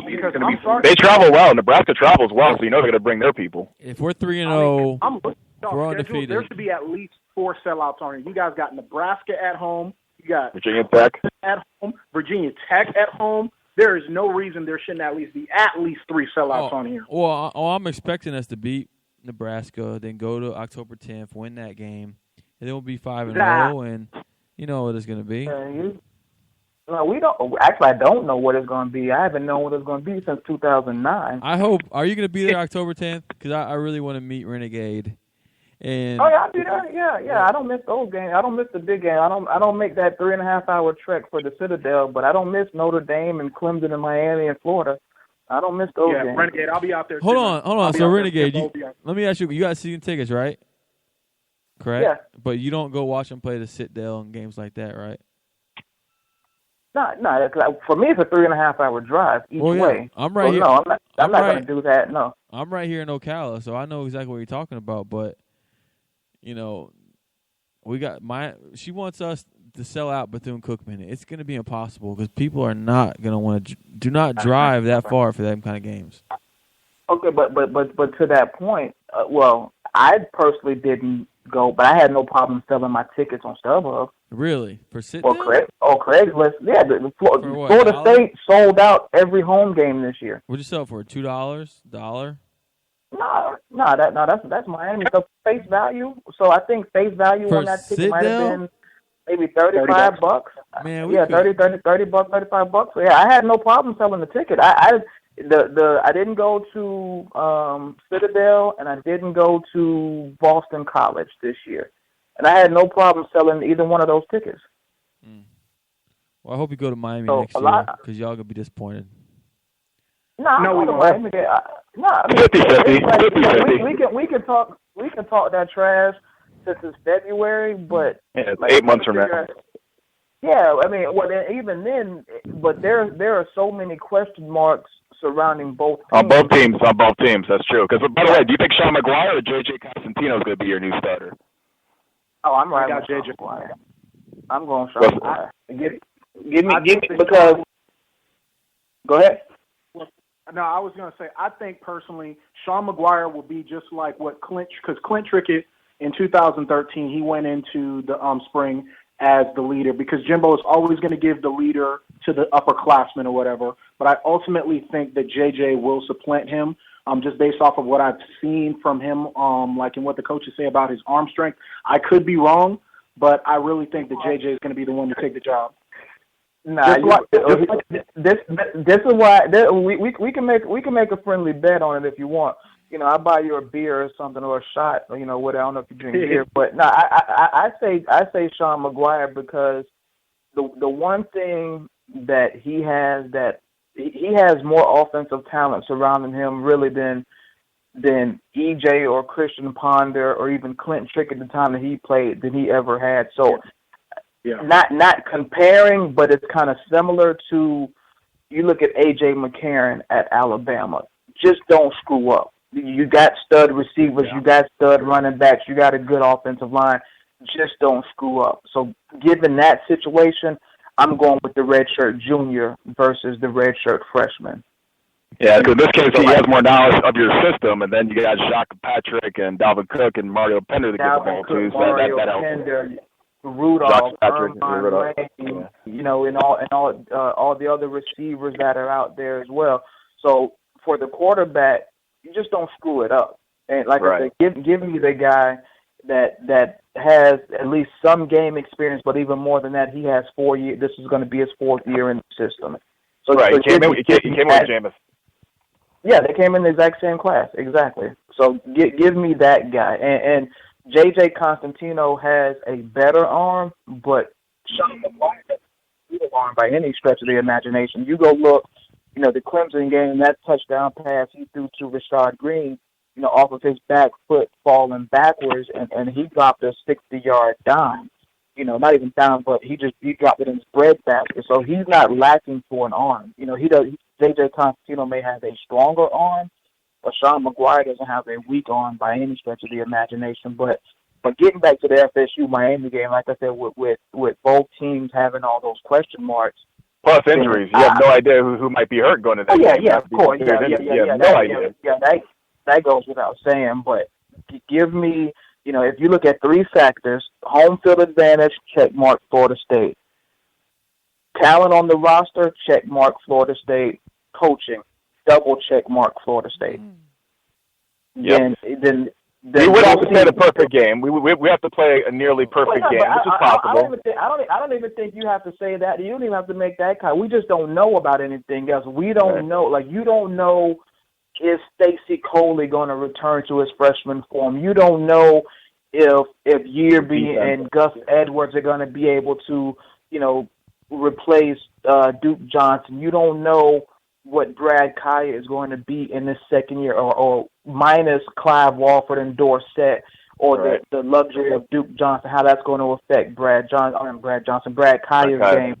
Right. You don't know who's going to replace Denzel Perriman in the middle, and not even defensive line. I don't know how they're going to. I'll have those questions. Like you have guys coming back, and you have some talent, but there's still a lot of question marks on both sides, on both teams. So the thing I fear most is, God forbid, we lose the game again to you guys on October 10th, is that our season for a third straight year just goes to hell. We finish like 4-8 or something like that, or 5-7.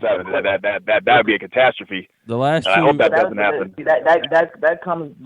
That's another aspect of coaching, is the psychological part, to where Al Golden gassed those boys up for 2 straight weeks this year. I mean, and it wasn't just Golden, it was the fellas on here. I mean, it was all of Miami fans. I mean, they were selling out because Florida State was barely squeaking by games, and that was the part of the year when Miami had got hot and was blowing teams out. And plus you didn't move your tackle to center, and plus you didn't move that tackle to center yet, so we actually thought, we're going to tear up that middle. Right, you're going to destroy up the middle. Right, so, but they put so much emphasis on that Florida State game to start the way you did, and everybody going crazy, and then to let Florida State walk you guys down and win the game in the end. But that's the second year in a row that's happened, though. That's the concerning thing for me if I'm a Miami fan, because that's the second year in a row. Last year you're ranked number 7 in the country. You're coming into dope. You're jacked up, you get blown out, but then you turn around and lose to Virginia Tech and Duke, back to back week right after. And that's coaching too, though. I understand Florida State is a big game and Miami is a big game for us, but you can't make it that big to where you can't rebound if you lose and start losing 2 feet. You can't let, it's not, the cliche is don't let a game beat you twice. For 2 years in a row, you've let that game beat you 3 times. Or 4. This year it was 4. This year it was 4. But last year it was 3. This year it was 4. And it had nothing to do with talent. You were better. I mean, you made Logan Thomas was flat out god awful, and you guys made him look like a Heisman Trophy. And you should never lose to Duke. I don't better. The Virginia quarterback this year, we made him look like a Heisman candidate. Yeah. And then you let Pitt. Come on, man. Like that just shouldn't happen. That shouldn't happen. That goes beyond scheme and X's and O's and everything. That preparation. That's preparation, coaching and preparation. But taking the pulse of your team and controlling the pulse of your team. You can't. You want them to be up for the FSU game, but you don't want them to be so high to where they crash land and can't recover from the fall if you lose the game. Right.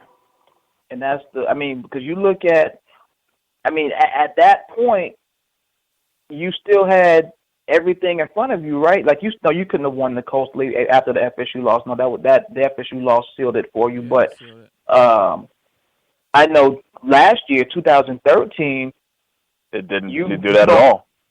Right. You bounce back, you get a rematch in Charlotte. Yep. Exactly. Well, so guys. that's the, I don't know. I mean, but the thing is, the concerning thing would be, like, as Florida State fans, we recognize a lot of Jimbo's mistakes early on as mistakes of a first-time head coach. Al Golden has been a head coach before, so he should understand. And more importantly, he's been a head coach before at a team that lost a lot. Well, fellas, So we got to wrap. Theoretically, he would have experience for getting teams back up off the mat after taking some tough losses. Well, we got to wrap this up. It's about 3 hours now. We got to wrap this up. Oh, my bad, right? But hey, hey, Renegade, you'll send me your number on Twitter because I need to talk to you. I got a new plan that I need to talk to you about. I think you have some good insight on this that I want to talk about. Okay, yeah, I'll DM you in a minute. Yeah. But I appreciate the call in, man. Thanks to the other Seminole who's now Shelton. All right, well, y'all boys be easy, man. Yeah, send me the number, man. All right, peace, bro. Y'all love to talk shit with you, man. Yep. But man, appreciate it. But Chad, you there? I'm still here, brother. Well, that's it, man. That's the show, man. Cane Shades Radio. Love the U's out. Guys, great for having. Kelvin, thank you for calling in. Andrew, thank you. The insight was great. Always looking forward to having the Canes players on. It's always a pleasure. And like I said, you never know what's going to happen on Cane Shades Radio. Always tune in. And I'm just excited about this year. And I'm glad the recruits that called in today all have the same selfless consciousness of wanting to be a part of something great.